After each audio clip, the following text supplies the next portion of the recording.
Chapter 46-23. Hearing him call her his wife, Baiyu blushed. She lowered her head, a little embarrassed to let Gu Qingze see her red face. However, Gu Qingze had the intention to tease her. He held her chin and lifted it up. Wife, why is your face red? Are you teasing me on purpose? Baiyu was so angry that she laughed and punched his shoulder with her small fist. Gu Qingze immediately covered his shoulder and pretended, ouch, it hurts, it hurts. You're still pretending. Baiyu was even more amused and chased after him. Gu Qingze ran to the sofa and held a pillow defensively. Baiyu also picked up a pillow and threw it at him. Even if it was a soft pillow in his hand, Gu Qingze could not bear to fight back. He was smashed by her all the way. The two of them were messing around. Okay, stop messing around. Gu Qingze took advantage of the moment when she relaxed and hugged her from behind. Bai Hao was panting and panting because he had messed around with Shi Yan. His face was flushed and he was sweating. As Shi Yan hugged him from behind, he didn't know what to do. You, don't move. Gu Qingze hugged her tightly. Even if she wanted to move, she could not do it.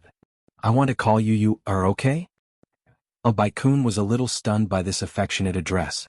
You, was her childhood nickname. Such a nickname seemed to be a bit too old. I like to call you, you are. Gu Qingze leaned his chin gently on her shoulder. But you still have to call me Lord Hubby. Why do you have to add Lord after Hubby? That's the only way to show my status. Usually, people who emphasize their status usually don't have it. You know the truth. After Baiyu's summary, Gu Qingze also realized that this was indeed the case. During family dinners, Gu Jinglian and Mu Yaja would sit together. The two men would always brag about their status in the family. But in reality, Gu Jinglian's status in the Gu family was decreasing day by day. Now he was only a few ranks higher than him. It was said that it was not like this when they first got married.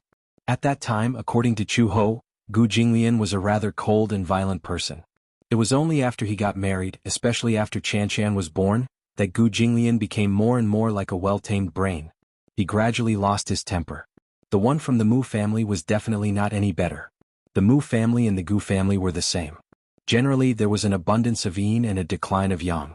Other than being outside, men had no status at home. Only during family banquets would the two of them sit together and brag about their status. In the end, they would be dragged away by their respective wives. For some reason, Gu Qingze had a strong premonition. He felt that he would end up like Gu Jinglian in the future. However, as long as this person was an idiot, he could do anything. Gu Qingze was already mentally prepared. The day after tomorrow is the weekend. Are you still going to work tomorrow? Bai Hao shook his head. Rest. Our company is closed on the weekend and the draft is just due. I have already submitted the design drawings so I don't have to go to work tomorrow. Didn't I hear that design companies are very busy? I'm a very efficient designer. Chapter 46-24. Then prepare the documents tomorrow. On the weekend we'll go to the sales office. If we like it, we'll book it immediately. Okay. Bai Ran was very touched and suddenly said, Thank you. What are you thanking me for? Bai Ran turned around and looked at him with red eyes. Thank you for letting the lights in this city belong to me. Thank you for giving me a home. When Gu Qingze heard this, he suddenly laughed. Isn't this what I should do? No one's sacrifice is deserved. Bai Ran said seriously, I will cherish you even more. Silly? Gu Qingze rubbed her head. All girls in the world should be pampered. Isn't that right? Bai Ran hugged his waist and closed her eyes, listening to his powerful heartbeat. Perhaps it was at this moment that her heart was truly moved by love. Oh right, go to the sales office this weekend. I want to introduce you to a friend of mine. Friend? On the weekend, Gu Qingze had already prepared breakfast and was waiting for her to wake up early in the morning. Bai Ran got up and ate breakfast, then dressed up and prepared to go out. She completely forgot about Ai Fei's words until she entered the sales office and saw Ai Fei sitting on the sofa. Only then did she suddenly remember that there was such a matter. Ai Fei originally thought that Bai Ran would definitely not come. She would just treat it as a visit and play and prepare to leave in the afternoon. However, when Bai Ran appeared at the sales office, Ai Fei stared at her for a while, but Bai Ran did not even notice her. Until Ai Fei walked over and called out to her, Hey! Bai Ran turned her head and saw Ai Fei. Only then did she remember the bet between Ai Fei and her. Although it was a one-sided bet. You really came? Ai Fei looked at her with disdain and glanced behind her. However, when her gaze landed on Gu Qingze's body, her expression froze because of his unparalleled good looks. It was not that she had never seen Gu Qingze before, but she had only seen him from afar. The man quickly got into the car. However, she did not expect to see this man so close. Oh my God, wasn't he too handsome? Ai Fei looked at Byran in disbelief. Was she worthy of such a man? Byran didn't like the way Ai Fei was staring at Gu Qingze. She asked coldly, Ai Fei, what are you trying to say? Nothing. I've been waiting for you for a long time. Didn't you say you could buy a house here at a 50% discount? My aunt said that if she could buy it at a 50% discount she would buy it too. When Bai Kun heard this he did not speak. She didn't want to talk to her, let alone this rude request. Byran tugged at Gu Qingze's sleeve and said to her, let's go. Yes. Gu Qingze allowed her to lead him to the sand table. Ai Fei couldn't stand Bai Hao's neglect. He shouted angrily, Bai Hao, you don't have to run away. Since he was bragging he should just admit it. What was the point of running away now? Since you're already here, why don't you explain? Bai Hao looked back expressionlessly. Ai Fei, do you really want to prove that I'm not as good as you? Among women there was a kind of jealousy. It was I hope you live well but don't live better than me. Of course Ai Fei belonged to this category. Chapter 46-25. Gu Qingze had maintained a good demeanor. Such gentlemanly etiquette was cultivated from a young age. It had become a kind of elegance that was ingrained in his bones. Even though Ai Fei provoked him time and time again, Gu Qingze was indifferent. He did not even show any signs of anger. Some people were really not worthy of him lowering himself to teach them a lesson. Ai Fei was not on the same level as him. He did not even take her seriously. Gu Qingze said, is there no one to serve them? Ai Fei immediately said, there is. She turned around and said to a middle-aged woman, Auntie, come here. The middle-aged woman walked over and followed Ai Fei's gaze to Gu Qingze and Byran. She immediately understood. Ai Fei, are these the colleague and her husband you were talking about? Yeah. Ai Fei nodded and said, Auntie, they said they want to buy a house in the Spring River Heavenly Seal, but you have to give them a 50% discount. As soon as she said that, all the salespeople in the sales office could not help but laugh. A man burst out laughing. Ah, 50% discount house? Where is it? I want to buy it too. That's right. 50% discount house. Tell me and I'll pay the full price. Young people these days are really good at bargaining. 50% discount house? Why don't they go to Luo Lai Home Textiles? Aren't there beds and pillows in the Home Textiles exhibition hall? It's possible to lie on the bed and hug the pillow while daydreaming. The group of salespeople discussed animatedly. They obviously looked down on Gu Qingze and Byran. 50% discount house? It was indeed a big joke. Byran was shaking with anger. Ai Fei was obviously trying to embarrass her in front of the entire sales office. However, it was fine to target her, but why did she have to involve Gu Qingze? Just as Byran was about to take a step forward, Gu Qingze grabbed her hand and pulled her behind him. Byran looked at him in shock, only to see Gu Qingze's gaze turn cold. His eyes were locked on Ai Fei as he asked slowly, Are you a salesperson here? My auntie is, are you? Gu Qingze's tone was elegant. He was not particularly loud, but there was a sense of authority that could not be questioned. This kind of awe-inspiring posture was definitely not something that could be trained overnight. Ai Fei was stunned by his aura and could not say a word for a while. Byran said to Gu Qingze, She is my colleague Ai Fei. She told me that her auntie is one of the higher-ups here. Gu Qingze raised his eyebrows. Who's her aunt? The middle-aged woman immediately stood up. I am. My name is Ai Mengyun. As she spoke, she even symbolically handed over a business card, but it was handed over casually with one hand. This meant that she did not take Gu Qingze seriously at all. Hearing this, Gu Qingze didn't reach out to take it. He glanced at her coldly and said, Oh. Strange. When did a salesperson? Oh. Aunt Ai Fei was furious, of the Gu. What does it have to do with you whether I'm in the upper management or not? Then why are you blindly comparing things? Gu Qingze said, Is this quality worthy of serving customers?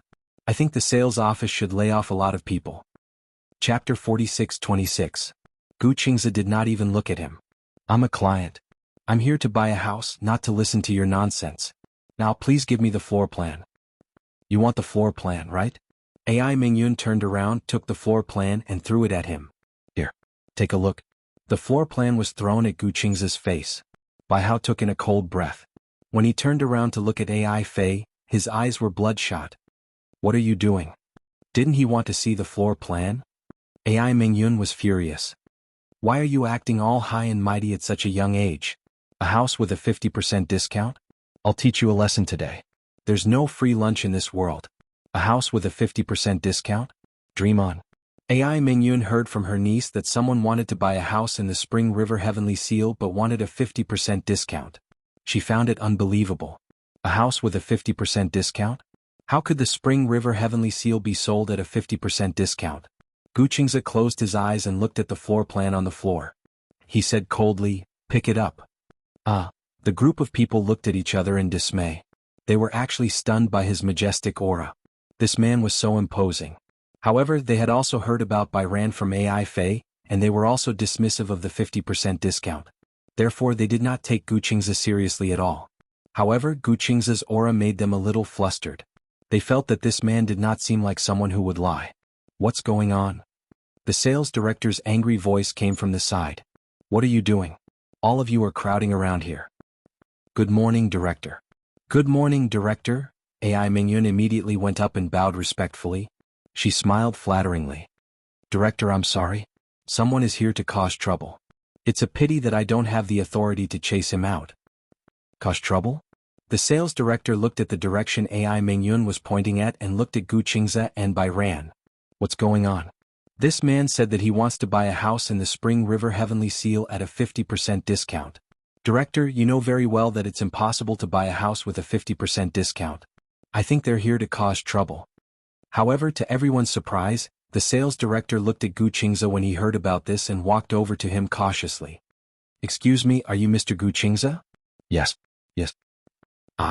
The sales director's face instantly turned pale. He was so scared that he quivered. It's over. Just now he had received a call from the higher-ups, saying that the CEO would be making a special trip today. It was said that the CEO's friend wanted to buy a house and wanted to give the company the best price. The CEO would personally cover the difference. This meant that this guest must be a very important one. After knowing Guqingze's name, the sales director was also a smart person. She immediately thought of the eldest son of the Gu family. His name was also Guqingze. Could it be? It was the Gu clan's eldest young master himself? The sales director's face turned green. Seeing his pale face, AI Mingyun panicked and realized that the situation was not good. Mr. Gu, it's you? Why are you here so early? President Yun hasn't arrived yet? President Yun? Everyone's expression changed. Everyone knew that the person in charge of Xingyu Financial Group was Yun Tianyu. Chapter 46-27. AI Fei and AI Mingyun's expressions changed even more. Originally, she was waiting to see Byran and Guqingze make a fool of themselves. In the end, it seemed like that was not the case at all. They looked on helplessly as the director respectfully invited Guqingze and Byran into the VIP room. They were in a bad mood. Oh my god. AI Mingyun was a little flustered. She did not know if she had offended any big shots. Perhaps her husband was really capable? Otherwise, why would the director treat them so well? At the side, a few sales representatives surrounded her. Mingyun, what's going on? Didn't you tell us that someone was going to come to the sales office to put on airs today? That's why we were so cooperative. What's going on now? They seem to be really rich. That's not necessarily true, but it's true that they have connections. Otherwise, how would they know the big boss of Xingyu? Director Yun, that's the future heir of Xingyu. Now, almost all of Xingyu's real power has been transferred to him. They actually know Director Yun? This time, everyone began to panic. This was too unbelievable. Mingyun explained. What's wrong with your niece? She came to harm us and even caused us to offend such a big shot. If it's true, then we won't be able to keep our jobs. One had to know that it was extremely rare to be able to enter the Spring River Heavenly Seal and become a qualified salesperson. The elites of the Xingyu Financial Group gathered, and the real estate branch under it had the best benefits in all the real estate industry. Not only was the commission high, but the base salary was also high. They also had more holidays and holidays. This was simply a golden rice bowl. If the sales were done well, there would be a lot of room for appreciation in the future. There were more internal transfers within the corporation, and there were also more job choices. To be able to enter the Spring River Heavenly Seal sales office, they wished they could sharpen their brains and fight their way out. In the end, after encountering such a thing, they would probably lose their jobs. Everyone began to tremble with fear. Mingyun, what do you say? Say something. AI Mingyun was being criticized by everyone. She turned around and looked at her niece with a panicked expression. "Ai Fei, what's going on? I don't understand. Didn't you say that they were bragging?" "Auntie, I also asked you. I asked you if I could buy a house with a 50% discount. Didn't you say it was impossible? I was sure that they were talking nonsense." Ai Fei was also very innocent. Besides, if she really had some background, why would she come to work? If it were her, she would be able to enjoy the fruits of her labor at home and not have to go to work if she had a husband who was a senior executive of the Xinyu Corporation. Wouldn't it be great to eat, drink, and play every day? Why would he still need to work? Ai Fei, don't you want to find out who he is? Exactly. What are you going to say if we lose our jobs because of this? A group of people surrounded Ai Fei. Panic was written all over their faces. Ai Fei was even more at a loss. She looked at Ai Mingyun and wanted to cry but had no tears. "What are you all doing here?" The general manager of sales scolded him from behind. Everyone turned around and saw the sales manager and a group of bodyguards escorting a handsome man over. Chapter 46-28. Sometimes men were really unscientific creatures. They were not like women who always used skincare products and did not pay attention to their skin care, yet they appeared much younger than their actual age. Most importantly, Yun Tianyu was born with a delicate baby face. It was not that his face was as adorable as a baby's, but he was clearly in his 20s, yet he looked like an 18-year-old high school student. In addition, he did not like to wear suits and preferred to wear casual and comfortable clothes. He was not a person who paid much attention to his clothes. The most annoying thing was to think about what to wear when he went out every day. Therefore, once he came across clothes that he liked, he would buy more than 10 pieces at once. Compared to Yun Tianyu, Mui Chen paid more attention to his appearance after he grew up. Yun Tianyu always complained that he dressed up fancily when he went out every day. Actually, it was not fancily dressed, it was just that he dressed more exquisitely than him. However, no matter how simple his attire was, it could not hide his good looks. The moment Yun Tianyu walked in with the crowd, many people in the hall were shocked. This was the first time they saw Yun Tianyu in person. It was all thanks to Gu Qingze. Otherwise, how could they see the president's face in person? "This is the president of Xinyu Financial Group." "Are you for real? This man looks way too young, doesn't he? If not for his posture and extravagance, I would think that he is someone's son." Oh God! Only when the group of people saw him enter the VIP lounge did they regain their senses. Oh God! Bai Ran and Gu Qingze really knew Xingyu's president. Gigi? When Yun Tianyu walked into the VIP room, he saw the director repeatedly apologizing to Gu Qingze. He frowned and asked quizzically, "What's wrong?" Bai Ran raised her head and saw a handsome young man walking in. She thought that he was someone who had just graduated from high school, but when she saw him greet Gu Qingze with a clear and mature voice, she realized that this man was in his 20s. He should be the friend that Gu Qingze mentioned, right? It was said that he was a senior executive in Xinyu Financial Group. As for his position, she did not ask too much. She didn't ask and Gu Qingze didn't say anything either. However, from the way he was treated, it seemed like his position wasn't low. Gu Qingze was infuriated at the sight of Yun Tianyu. The reception at the Spring River Royal Seal sales office is too lacking. Yun Tianyu raised a brow. "What's wrong?" "When I said that I wanted to buy a house with a 50% discount, they mocked and ridiculed me. The experience was terrible." Hearing this, Yun Tianyu's face darkened slightly. He glanced sideways at the general manager, who immediately understood what was going on. "Don't worry, Director Yun, I'll handle it well." With that, he bowed and left.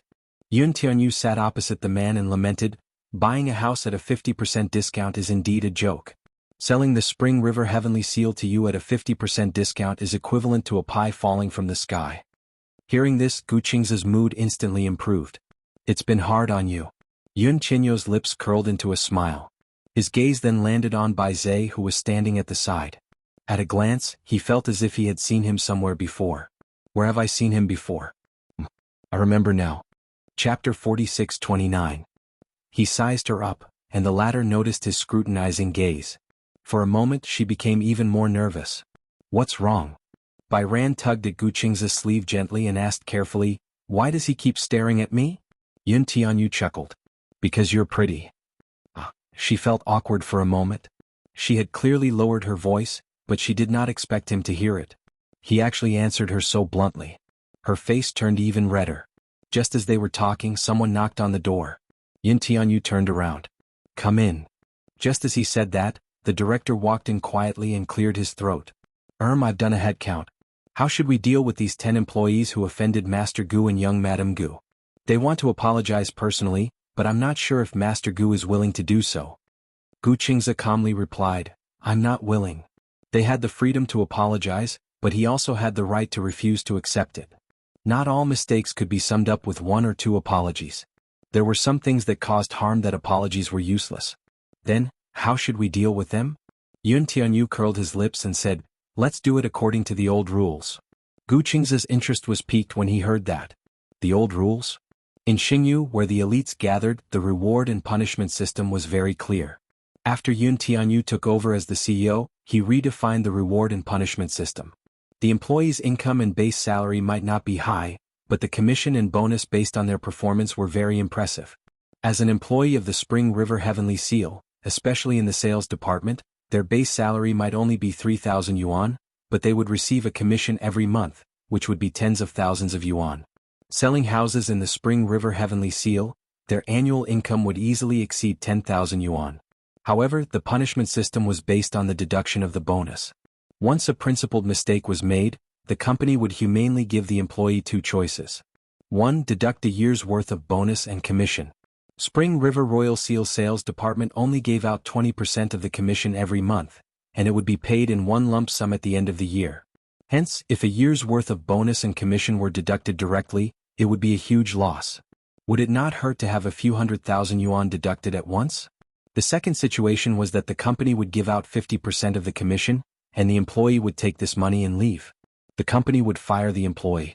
One was a loss of hundreds of thousands, while the other was a loss of a golden rice bowl. It was hard to choose between left and right. To an employee, this was undoubtedly a great torture. Hearing this, the director immediately nodded and left. He went to the sales lobby and announced the matter to a group of guilty employees. What? AI Mingyun's reaction was the biggest. This is too hard to choose. One is a loss of at least a few 100,000 yuan, and the other is directly fired. How are we supposed to choose? The director said calmly, Dream Clouds, you don't have this problem. When AI Mingyun heard this, her emotions immediately eased a little. I don't need to be punished? The director said, you're fired. What? AI Mingyun jumped up again. I was fired? The director said, yes, the CEO said that you can pack your things in the afternoon. You don't have to come to work tomorrow. AI Mingyun was dumbfounded. Chapter 4630. After a pause, the director explained, oh, you've violated the company's rules and regulations. According to the rules, you won't be able to get your bonus and commission starting from January this year. Next month, your basic salary for this month will be sent to your account. I don't accept it. AI Mingyun jumped up to protest. This was a big deal. One had to know that in order to join the company, she had to rely on a lot of connections to be able to enter the Spring River Heavenly Seal. In January this year, her performance had broken a new record, and she was the sales champion of the real estate sales office. After that, she sold many villas for the next few months. Therefore, in the real estate sales office, she was very favored by the leaders. It was fine if she was fired, but if her bonus and commission were deducted, it would not be just a few 100,000, but more than 2 million commission. More than 2 million. She was going to buy a house this year. This 2 million was waiting for the end of the year to make up for the down payment. If it was deducted all at once, what would she do about the down payment? Just this month, she had already signed the subscription form at the real estate sales office and paid a deposit of 500,000. If she could not make the down payment at the end of the year, then the deposit of 500,000 would not be available because of the breach of contract. This, AI Mingyun almost cried out. Why am I the only one who has to accept such a cruel punishment? Hasn't the company always boasted of being humane? Mingyun, you have to ask yourself this question. You don't cherish your good job. It's fine if you offend people yourself, but how many colleagues have you implicated? The director sneered, if it weren't for you fanning the flames everywhere, would today's matter have been blown out of proportion? AI Mingyun was very guilty, but she still begged, Director, can you help me ask the president to be lenient? At least don't be so cruel. Deducting it all at once will cost a few million. Who can be blamed for this? It's all your own fault. At the side, the other colleagues were also complaining. AI Mingyun, it's fine if you're fired, but you're implicating us? That's right. If it weren't for you, would we have been punished? Director, can you ask the president to make an exception? At least don't deduct so much of our bonus. Even if it's 10% or 20% less, it's fine. Sob, sob, sob, sob. There were already female colleagues who were so sad that they were crying. Sob, sob, sob. I was the champion last month. I've deducted a year's worth of hard-earned money. The most stringent thing about this system was that even if one had to deduct an entire year's commission, one still had to work hard in the second half of the year. Every month there would be performance standards and assessments. If they didn't meet the standards, they would be eliminated. The competition in the sales industry was very intense. Survival of the fittest. This female colleague worked very hard for the sake of her performance. Sometimes when she was meeting with clients, those old men would touch her. She would bite her teeth and swallow her blood. She endured everything. In order to sell a villa, he had even sacrificed his own body. That big boss said that he could buy a villa, but she had to be his mistress. She didn't want to be a mistress. She accompanied the big boss on a business trip for a few days and told him everything. It wasn't easy for them to finalize this villa and get the best sales of the month. Just the commission alone was 3 million yuan. One had to know that the total price of a villa in the Spring River Heavenly Seal was easily over 100 million. Chapter 46:31. However, if she chose to get a commission, she would not be willing to give up such a good job at the Spring River Heavenly Seal. One had to know that the Xingyu Financial Group was a stage with a lot of room for advancement. She was not willing to give up such a good opportunity. Just thinking about it made her heart ache. Why else would there be a saying that trouble comes from the mouth? These words were not without reason. Trouble comes from the mouth. Just by opening and closing his mouth, he had already brought disaster upon himself. Ai Mingyun glanced at Ai Fei with red eyes. Seeing her standing there innocently with her head lowered and not even daring to look at her, she was so angry that her entire body trembled.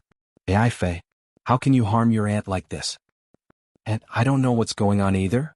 Aren't you Bai Yan's colleague? Since you're colleagues, you should at least have some relationship with her. If you plead with her and she says something, perhaps everything will be fine? Ai Mingyun held on to her last hope. However, Ai Fei felt awkward. Do you want me to apologize to her? On what basis? Ai Fei had always been used to being high and mighty. If she had to apologize to Bai Yan, wouldn't she be embarrassed? However, Ai Mingyun could not stand it anymore. Ai Fei, let me tell you. Your apology concerns the interests of so many of us. You have to know that if you sincerely apologize to her, we won't have to lose so much. Is your face more important or the jobs of so many of us more important? Her words resonated with the crowd. That's right. Ai Fei, if you hadn't come here to harm others, would we have been so unlucky? You have to bear the consequences of your own actions. That's right. If you don't apologize, don't even think about walking out of this sales hall today. If I don't have this job, you won't have a good life either. Everyone was filled with righteous indignation. If this was because of a mistake at work, they could not blame others. However, if they lost their jobs because of Ai Fei, they would attract public anger. All of them glared at Ai Fei as if they could eat her up. Ai Fei was really afraid, but she had no choice but to bite the bullet and say, I can only try. But whether or not the other party accepts the apology is another matter altogether. Oh, don't give me that. As long as your attitude is more sincere, they won't make things difficult for you. Exactly. I see that your colleague, Bai Ran, has a good attitude. Her husband is so capable, but I see that she is very low-key. If you didn't stir up trouble, she wouldn't even think of finding trouble with you. Ai Fei, I think you're the one who doesn't like others, right? What's wrong? Are you feeling uneasy and envious now that I'm living better than you? Some people just can't stand others living a good life. This is human nature. But it doesn't make sense to cause others to suffer because of your own selfishness. Apologize. Ai Fei, go and apologize to him. Ai Fei looked at the angry crowd. No matter how wronged he felt, he had to bite the bullet and nod. I understand. Under Ai Mingyun's lead, she arrived outside the VIP room and gently knocked on the door. The person who opened the door was the chief supervisor. Ai Mingyun bowed and explained the reason. She asked tentatively, we want to go in personally and apologize in person. Is that okay? Apologize. The general manager asked, what's the point of apologizing? Chapter 46:32. Ai Fei glanced at Ai Mingyun and finally braced herself to take a step forward. She said to the general manager, I'm Bai Yu's colleague. I'm Mr. Gu's wife's colleague. I have something to say to her. Can you help me pass on the message? Ai Mingyun was his direct subordinate, so he could still reject her. But Ai Fei was not. She wasn't his subordinate, so he could only convey her request on her behalf. The general manager closed the door and turned around. He glanced at Bai Yu and walked to her side. He bent down and said softly, "Someone is looking for you outside. She said she's your colleague and her name is AI Fei. She said she has something to say to you." Bai Yu frowned when she heard that. She was originally choosing a house, but when she heard the general manager say that, she guessed that it was because of the punishment. He was here to plead for mercy. Bai Yu glanced at Gu Qingze, who immediately understood. "Go ahead." Bai Yu stood up and walked to the door. When she opened the door, she saw AI Mingyun and AI Fei standing outside with different expressions. When AI Mingyun saw her walk out, she became even more uneasy. Her face was flushed, and her eyes were filled with guilt and embarrassment. "I'm sorry. Just now. I looked down on you." Bai Yu frowned when she heard that. She could not help but say, "I think there's no need to apologize. Once some damage is done, it's useless no matter how many apologies you say." AI Mingyun was even more embarrassed. I didn't have a good attitude. I'm very sorry. Your company's punishment system was not set by me. Your superior gave you such a punishment system not because you offended me, but because you lack professionalism in treating your customers. This has a negative impact on the company, so the punishment is like this. So, it's useless for you to ask me to plead for mercy. I'm an outsider. I have no right to interfere with a company's reward and punishment system. Do you understand?" AI Fei said anxiously, "But isn't your husband friends with President Yun? If he can plead for mercy on our behalf, won't it be useful?" Bai Yu found this interesting and said doubtfully, "Why do you want others to bear the responsibility for your mistakes? My husband didn't do anything wrong. He's innocent. It's because you didn't treat your customers responsibly and didn't perform your duties. That's why the superior gave you such a punishment. Moreover, the punishment was clear. The employees who did not make any mistakes would not be punished. The ones who were punished were all those who were involved. I don't think there was anything wrong with such a punishment. Why should my husband plead for you?" What Bai Hao had just said was reasonable and flawless. AI Mingyun's face was half red and half green, but she didn't know how to reply. AI Fei was angry.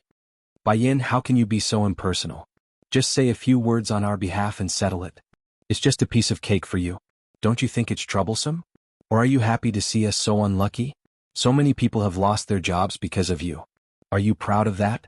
Because of me." Chapter 46:33. AI Fei, please get your facts straight. Who is it that caused them to lose their jobs? It's you who brought your personal grudge into someone else's work. You should be the one apologizing, yet you're trying to morally kidnap me? Bai Sheng's words were so eloquent that AI Fei had no reason to refute him. AI Mingyun, who was listening from the side, was extremely anxious. She was only concerned about her own interests now. AI Fei's fate had nothing to do with her. That was half of her assets. One had to know that after the Spring River Heavenly Seal was sold out, they would be transferred to other sales offices. Spring River Heavenly Seal could be said to be the best real estate and the best platform. If she missed this opportunity, she did not know if there would be a next time. AI Fei was furious, but she had to consider her aunt's interests, so she swallowed her anger. "I know that it's my fault. I'm a snob. I envy you and I'm jealous of you. Why are you doing better than me? Why are you prettier than me? Why are you being pursued by so many male colleagues? Why are you even married to such a good husband? I'm jealous, so I'm targeting you. It's my fault, but please don't implicate others." When Bai Sheng heard this, his expression softened when he saw that she had finally told the truth. At least she was willing to tell the truth. The most valuable thing about a person was not her willingness to apologize but her willingness to face the ugliness in her heart. Admitting one's ugliness was rarer than pretending to be virtuous. "I understand." Bai Sheng smiled helplessly. "I'll plead with my husband and friends, but that's all I can do. That's because I still don't want to interfere with other companies' reward and punishment system. Do you understand?" Bai Sheng also felt that the punishment was too severe. She knew that Yun Tianyu was standing up for her. Since AI Fei had sincerely apologized, she was willing to forgive her. One should be lenient wherever possible. There was no need to make too many enemies for herself. Bai Sheng did not like to be targeted. Hence, when she returned to the office, Gu Qingze looked up at her and saw her troubled expression. He instantly guessed something. "Did they ask you to plead for mercy?" "Yes." She felt a little guilty. "I'm willing to forgive them. However, I don't know if I can plead for them." "Why not?" Yun Tianyu disagreed. "Your reputation is greater than your husband's." Gu Qingze glanced at him coldly and turned to ask Bai Sheng, "Are you willing to forgive them?" "I'm willing, Why? Gu Qingze was a little surprised. They humiliated you just now. Bai Xing was a little embarrassed. Most importantly, he was afraid that he would be put in a difficult position. I'm not good at holding grudges. Hearing this, Gu Qingze smiled helplessly. She was still the same. So gentle. When Bai Xing was young, no matter who bullied her, as long as they apologized seriously, she was willing to forgive them. At that time he felt that she was too saintly. Why was she so magnanimous? Some people are not worthy of forgiveness. He even asked her, if you let him go this time, what if he bullies you again? At that time she revealed a confident expression. I'm not afraid. Only then did he understand that forgiving someone was a sign of fearlessness. He liked Bai Xing like this. Gu Qingze looked at Yun Tianyu. Can the punishment be waived? Chapter 46:34. When Bai Xing heard this, he lowered his eyes helplessly. She had tried her best. If Yun Tianyu was unwilling, she would not force him. But Yun Tianyu suddenly turned his head and glanced at the dejected Bai Xing. He said slowly, if my employees sincerely seek the customer's forgiveness and consider the customer's opinion, the company is willing to reduce the punishment. Reduce? Bai Xing could not help but be curious. Oh. If they do something wrong, they must be punished. Just like outstanding performance, they must be rewarded. Without rules, nothing can be accomplished. As Yun Tianyu spoke, the pen in his hand gently turned in an arc. If you are willing to forgive them, then I can only consider deducting a month's worth of performance and bonus. Although this was not a small loss, it was much more humane than the previous punishment. Bai Xing was touched when he heard this. Thank you. I should thank you on behalf of my employees. Yun Tianyu said seriously, Bai Xing, you are very kind for being willing to forgive their rudeness and neglect. In this day and age there were not many such kind girls. What? Is that true? In the hall, a group of people surrounded the sales director with tears of gratitude. The sales director glanced at them unhappily. Can I lie about military intelligence? Most importantly, the customer is magnanimous and forgave you. The company considered the customer's opinion and reduced the punishment. However, let me give you a piece of advice. Don't let this happen again. If you meet such a good-tempered customer, you won't be able to meet another one. The company has its rules and regulations. This time, you have obtained the customer's forgiveness, and the customer has also pleaded for mercy on your behalf. If there is a next time, you can pack up and leave. Wow! The group of people cheered. Although a month's bonus and performance was still deducted, this was different. Only after experiencing despair could they cherish it. After the group of people cheered, they started to feel deeply regretful. They had humiliated Bai Xing previously, but she had repaid evil with kindness. It was impossible to say that they were not ashamed at all. They blamed themselves more and more. Many of them wanted to apologize to Bai Xing personally. Ai Fei glanced at Ai Mingyun and her eyes suddenly reddened. She really did not expect Bai Xing to be willing to forgive them and plead for them. When Ai Fei had apologized to Bai Xing earlier, she hadn't been very sincere. But now that Bai Xing had helped them, the guilt she felt towards Bai Xing came from the bottom of her heart. Why was she so bad? She was so bad, but Bai Xing still? In the VIP room, Bai Xing and Gu Qingze had already signed the contract. They picked a house they liked. It was more than 130 yuan, with 3 rooms, 2 halls and 2 bathrooms. Bai Xing didn't ask about the total price, but there were many zeros on the contract. The original price was at least tens of millions. She felt a little guilty. Tugging at Gu Qingze, she said in disbelief, "This, is your friend paying for the difference in price?" Gu Qingze secretly told her, "He's so rich, why do you feel bad? Besides, did I tell you that? I made a bet with him that if I got married first, he would sell me a house at a 50% discount. Does he have a girlfriend? Or fiancé?" Gu Qingze was startled and his expression darkened. Chapter 46:35. Bai Xing was a little surprised. It was not because Gu Qingze said that Yun Tianyu had a woman he loved. It was just that his expression did not seem very happy, and his tone was a little heavy. What happened? Just as he asked, Yun Tianyu pushed the door open and walked in. Gu Qingze shushed him. Bai Xing immediately sat down obediently and did not ask any more questions. "Have you signed the contract?" "Yes, it's signed. Director Yun has spent a lot of money." Yun Tianyu glanced at him coldly and snorted. "This is not allowed to happen again. That's for sure." Gu Qingze hugged Bai Xing's shoulders and said with a smile, "Anyway, I don't intend to get married a second time." His satisfied expression made it seem as if he had the whole world with Bai Xing. Gu Qingze casually handed the contract to Yun Tianyu. The director had been waiting for a long time at the side. Yun Tianyu handed the contract to him and asked, "What's the earliest we can get the property certificate?" "It'll take 2 working days even if we go through the VIP channel." The director immediately said, "Director Yun, don't worry. Once the property certificate is ready, I'll personally send it to them." Gu Qingze nodded in satisfaction. As expected of Spring River Heavenly Seal, the service is top-notch and 5-star reviews. Yun Tianyu was about to ask him to get lost when he asked Gu Qingze very seriously, "I saw an advertisement at the entrance. The first customer to complete the transaction every day will get a house full of appliances. Is that true?" Yun Tianyu gave a fake smile. "Gu Qingze, I think you can be more shameless.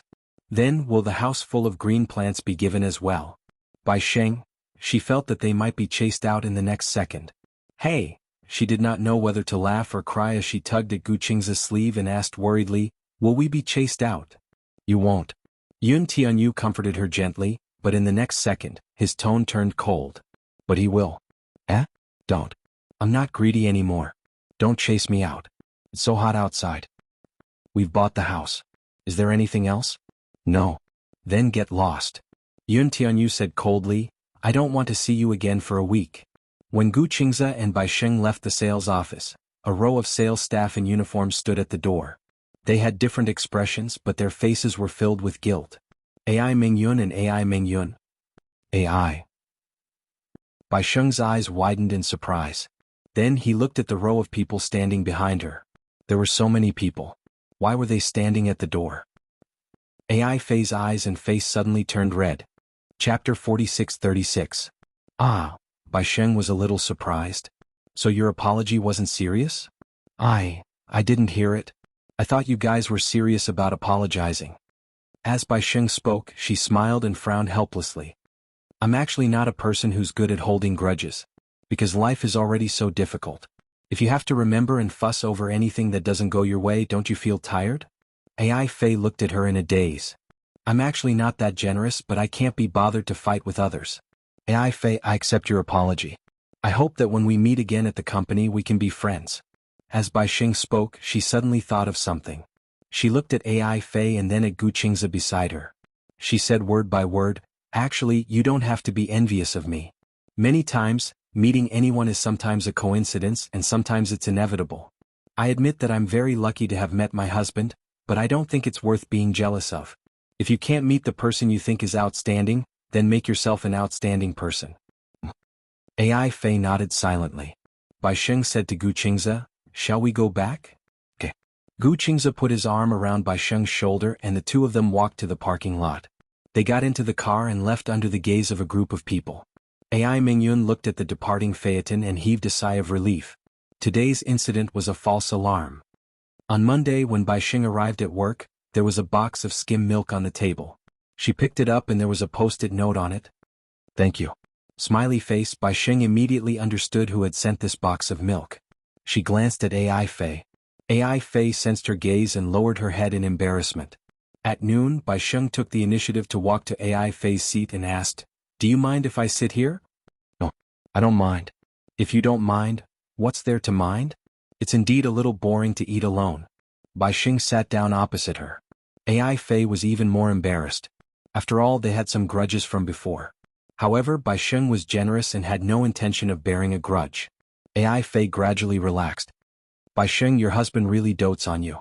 Also, he's so handsome. Did you guys really meet on a blind date?" Bai Sheng nodded. She was also a little absent-minded. "My marriage with him can be considered a coincidence, right?" "What kind of accident?" AI Fei wasn't in a hurry to find out about her relationship with Gu Qingze. Instead, she was more curious.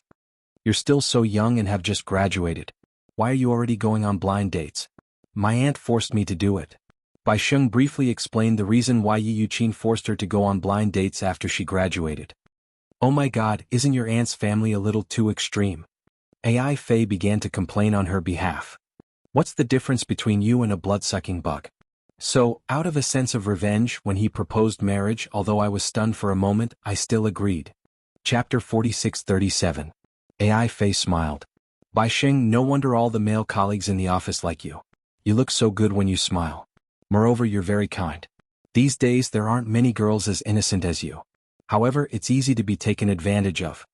As she spoke, she was afraid that Bai Ran would misunderstand, so she quickly explained, I didn't mean to curry favor with you. In the past, I always thought that you were very kind and not scheming, but I also felt that you were just pretending to confuse men. Actually, you're a white lotus. It wasn't until I got to know you, especially through this incident, that I realized that you're actually quite kind. Bai Ran smiled. Isn't being kind good? If a person is vicious, wouldn't it be tiring to live? Ai Fei pursed her lips. Actually, I should be considered a vicious girl, right? Look, I'm criticizing you on purpose and thinking of you as such a bad person. I actually believe in Sun Tzu's words. Human nature is evil. Mencius said that human nature is good, but I feel that human nature is evil. However, through education and nurturing, kindness will eventually replace that evil. There are no absolutely kind people, nor are there absolutely evil people. Ai Fei was a little surprised. Do you have evil thoughts sometimes? Yes, Bai Ran said truthfully, sometimes, especially when I'm at my most desperate, I really hope that my aunt will suddenly die one day. She raised her head and looked at Ai Fei. She smiled helplessly. Are you surprised? I'm not as kind as you think. However, that thought was filtered out of my mind in an instant. But I'll never forget that I actually had such an evil thought. Bai Ran continued, so I feel that there's no mistake that can't be forgiven. As long as it's not a mistake of principle, as long as you don't offend others, as long as you're forgiven, don't take it to heart. After saying so much, Bai Ran actually hoped that Ai Fei would not take that matter to heart anymore. Ai Fei, haven't you already apologized to me? Since you've already apologized, don't take it to heart anymore. You don't owe me anymore. Ai Fei was really touched when she heard this. Bai Hao's words sounded long-winded, but he was actually hoping that she would forget those things. Thank you, Bai Yan, Ai Fei said sincerely. Can we be friends? Forget all the unpleasantness from before and make new friends. After a pause, she added, if you don't mind, I don't mind. Bai Ran calmly extended his hand to her and smiled. Hello, I'm Bai Ran. Ah, didn't you say you wanted to make friends again? Bai Kun smiled and reminded her, then let's start by introducing ourselves. Only then did Ai Fei react. She quickly stretched out her hand and held it tightly together. Hello, I'm Ai Fei. The two of them looked at each other and smiled. This was probably the meaning of the phrase, a smile erases all enmity. The whole company was in an uproar when Bai Chang and Ai Fei became good friends. Last week Ai Fei had been targeting Bai Hao. How come they had become friends now? Chapter 46-38. After work, Gu Qingze came to pick Bai Ran up as usual. Bai Ran was gradually getting used to having him pick her up. At first, she was not used to having someone send her to the company and pick her up from work. But gradually, seeing him at the entrance of the company became such a heartwarming thing. Bai Ran said goodbye to Ai Fei and walked towards Gu Qingze. Suddenly her phone rang. She took out her phone in confusion and saw that it was Yi Yuqing calling. She was curious. She had disappeared for so long. Back then it was Yi Yuqing who asked her to get out of the Yi family. She had thought that she and Yi Yuqing would be strangers. Why was she suddenly calling? Bai Ran hesitated for a moment but still picked up the call and walked towards the car. Seeing that she picked up the call, Gu Qingze walked to the front passenger seat and opened the door for her. Bai Ran smiled and nodded. However, Yi Yuqing's extremely cold voice came from the other end of the phone. Bai Ran, where are you? Bai Ran sighed and got into the car. She asked calmly, Auntie, why are you looking for me? Bang. A loud sound was heard. The car door closed. Yi Yuqing's questioning voice came from the other end. You're in the car? What's wrong? I heard the car door close. Yi Yuqing finally could not hold it in anymore. Bai Ran, what do you want? You're a girl and you haven't been home for so many days. Are you trying to rebel? Home? When Bai Yu heard this, he laughed coldly. Is that my home? It never was. You're all grown up now, aren't you? Do you think that you have a man protecting you so you don't care about me as your auntie? Bai Ran, why don't you think about it carefully? Without me, would you have been able to study to university? Without me, would you have been able to grow up healthily? Bai Ran was speechless. Yi Yuqing's words clearly implied that she was trying to force her to repay her kindness. Bai Ran knew that Yi Yuqing had raised her up because she was indebted to her. However, she did not agree with the second half of the sentence. Auntie, I'm really glad that I grew up healthily. Otherwise, if I fell sick halfway through, you would definitely have thrown me into the wilderness and left me to fend for myself. Although her body wasn't particularly healthy since she was young, she rarely went to the hospital. Most of the time it was just a minor illness and pain. They could just endure it at home. He did not suffer from any serious illness, so there was no need to worry about him. But Bai Kun's feelings towards Yi Yuqin were very complicated. She was very grateful to Yi Yuqin for raising her, but at the same time she was very clear that Yi Yuqin had her own selfish reasons for raising her. And this selfishness she had already made it very clear. She frequently urged her to go on blind dates because she wanted to use her to get a house for her son so that she could prepare for the wedding. Bai Kun's heart had already turned cold. If it was in the past she would still be grateful to Yi Yuqin. But now because of this matter she was not grateful at all. Why did you call me? Why don't you just tell me the reason? We don't have to go around in circles like this. On the other end Yi Yuqin's voice was equally impolite. Chapter 46:39. Bairan was so angry that she laughed. Am I not the one who has the final say in marriage? You don't have to decide who I want to marry, do you? You're not the one getting married, I'm the one getting married. You don't have to say anything. It's fine if you don't want a divorce. Yi Yuqin said angrily, if you don't want a divorce, give me 5 million as a wedding gift. Are you crazy? Bairan was so angry that she was dumbfounded. Her voice rose and her whole body started to tremble. Auntie, don't be so greedy. 5 million. Who would give 5 million to their auntie when they get married? Why not? Yi Yuqin mocked. If the man who marries you doesn't even have the ability to do that, I can only say that you're blind. Bairan was so angry that she was confused. It was said that many people were selling their daughters by marrying them off. However, these mothers were still biological mothers. This Yi Yuqin was nothing. She was just her auntie who raised her. She admitted that she was grateful. Why did she have to force her to repay her kindness? The most hateful thing was 5 million? This was extortion. No. Bairan rejected coldly. Auntie, I will never agree to it. I'm not asking you for it. Yi Yuqin said arrogantly, let your husband answer the phone. I'll talk to him. Why should I? Bairan's voice also rose. Gu Qingze put on his seatbelt. Seeing Bairan's pale face, he raised his eyebrows and asked with concern, is it your auntie calling? Yeah. Bairan covered her phone and felt guilty. My auntie is pestering me again. Oh? Is it about the wedding gift? How did you know? Her voice was very loud. I heard it. Gu Qingze opened his hands. Give me the phone. I'll talk to her. But, give it to me.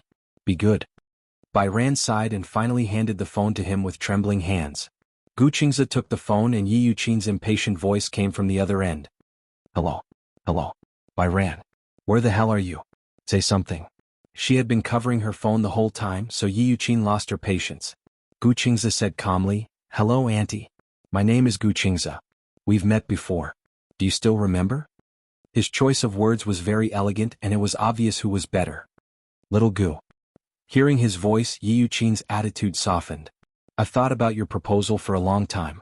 It's not that I can't agree to it. After all, you've already gotten your marriage certificate. Even if I don't agree, it's already settled. But this marriage can't be in vain, right? I've done my best to raise White Lion and put in so much effort. I can't just let it go like that, can I? As the saying goes, a married daughter is like spilled water. Now that they were getting married in the capital, which husband's family didn't give a few million as a monetary gift. What about you? What do you think about this matter? Hearing this, Gu Qingze smiled. Auntie, you want to ask me for a monetary gift. What do you mean by asking you for it? Yi Yuqin didn't like what she heard. She said coldly, what do you mean by asking you for it? When it comes to monetary gifts, you should be the one to give it. Yi Yuqin was clearly asking for it, but she didn't want to sound bad. Gu Qingze wasn't surprised by her attitude. Chapter 46:40. Yi Yuqin smiled and said, it's at least 5 million. Let me tell you, our Balian is very popular. There are many big bosses who want to marry her. They all said that as long as they can marry her, 5 million is not a problem. Balian lost her parents when she was young. She's very pitiful. If it weren't for me who worked so hard to raise her, she might have been sent to a welfare center, let alone university. I have a lot to do with her being where she is today. Yi Yuqin kept bragging about her efforts. Balian listened from the side and covered her face. She felt extremely annoyed. She looked at Gu Qingze, unable to bear it. He had just bought a house. Although it was at a 50% discount, it must have emptied all his savings. Moreover, even if there was 5 million, she would not really let him give it to her. Gu Qingze looked at Balian. On the other end of the line, Yi Yuqin's voice was still chattering. Little Gu, right? Since you've already married Balian, I can't say anything. But don't think that you can ignore the 5 million just because you've gotten the marriage certificate. 5 million? Ah, I think you can't afford that much money. Yi Yuqing looked down on Gu Qingze. Although this man was quite handsome, at the end of the day without money, he would not take a liking to her. If the man's family doesn't give some cash as a wedding gift, how can they get married? I'm considered half a mother-in-law to Balian. If you can't afford it, be sensible and divorce Balian. If you don't have money, don't hold her back. She has a better choice. Gu Qingze heard this and laughed softly. Balian has a better choice than me? Why didn't I know? These words were too domineering. Even though Gu Qingze's tone was not very arrogant and was calm, his words were full of cynicism and arrogance, which was vividly displayed. On the side, Balian didn't know whether to laugh or cry when she heard this. Even though his words were very arrogant, especially arrogant, they actually touched the bottom of her heart. Why didn't she realize before that the gentle and refined Gu Qingze had such a domineering side to him? Bai Yu unconsciously looked at her man with admiration. Gu Qingze held the phone. On the other end, Yi Yuqing was stunned by his words. After a long pause, she sneered, "What? I said there's no better choice than me. I am the best choice for Bai Yan. So, from now on, I will be responsible for her marriage. You don't have to worry about it. So, you don't want to give me the monetary gift?" "I didn't say no." Gu Qingze asked again, "Seeing how you raised Balian, I will give you a monetary gift. However, I don't quite understand the amount of 5 million. What's there to not understand? Reason?" Gu Qingze raised his eyebrows. "What do you plan to do with this 5 million? Just tell me if you can afford it." Gu Qingze smiled. "If you can give me a reasonable explanation, I can afford 5 million. Bai Hao was startled. Did he just promise Yi Yuqing that? Gu Qingze, sure. Chapter 46-41. Okay, I'll give you a reasonable explanation. Yi Yuqing sat down and went over the accounts with Gu Qingze. When we were young, Bai Ran needed money to eat, right? She also needed money to wear it, right? She needed money to use it, and so did her school fees, right? I had to pay for 2 children's school fees, and that was a huge expense. Yeah. Bai Ran was disgusted when she heard that. Oh my god. Did she have to calculate money for that too? Ever since she was young, she and her cousin ate dumplings and wore what Yi Yuqing left behind. Speaking of wearing, the school uniforms when she was young cost money. They weren't expensive, only a few dozen yuan for a set, and 100 yuan for a full set of winter and summer clothes. Yi Yuqing didn't pay, so she was the only one in the whole school who didn't have a school uniform. That wasn't all. What kind of clothes were Yi Yuqing's leftover clothes? They were gaudy, old-fashioned, and too big. However, Yi Yuqing didn't have much money at that time, so she didn't have any extra money to spend on clothes. She could understand that and she never complained. However, now that she was using this to calculate money, she didn't understand why her aunt-style clothes were worth money. Needless to say, they were used. Sometimes after school, Bai Ran would deliberately stay behind to clean up. It wasn't because she was diligent, but because she would sweep around the classroom and secretly take the pencils and erasers that some students had left in the recycling bin. They were still usable and old. Because she didn't have any. Some students were lazy, and when their pencils were bald, they wouldn't be happy to use them again. Bai Ran would take them, cut them with a knife, and use them for herself. When she was young, she had to practice writing with a fountain pen, but the fountain pens at that time were very expensive. When she went home and asked Yi Yuqing for money to buy one, Yi Yuqing would use all kinds of excuses to say that she didn't have money. The only fountain pen she used in high school was given to her by her homeroom teacher. That was because she saw Bai Ran using a pencil in her writing class. She was too embarrassed to say that because of her shyness, the other children in the class all used fountain pens, but she was the only one who used a shabby pencil. Therefore, she gave her an extra fountain pen. This fountain pen was very durable and it was not easy to get, so Bai Ran had always treasured it. This fountain pen accompanied her to university.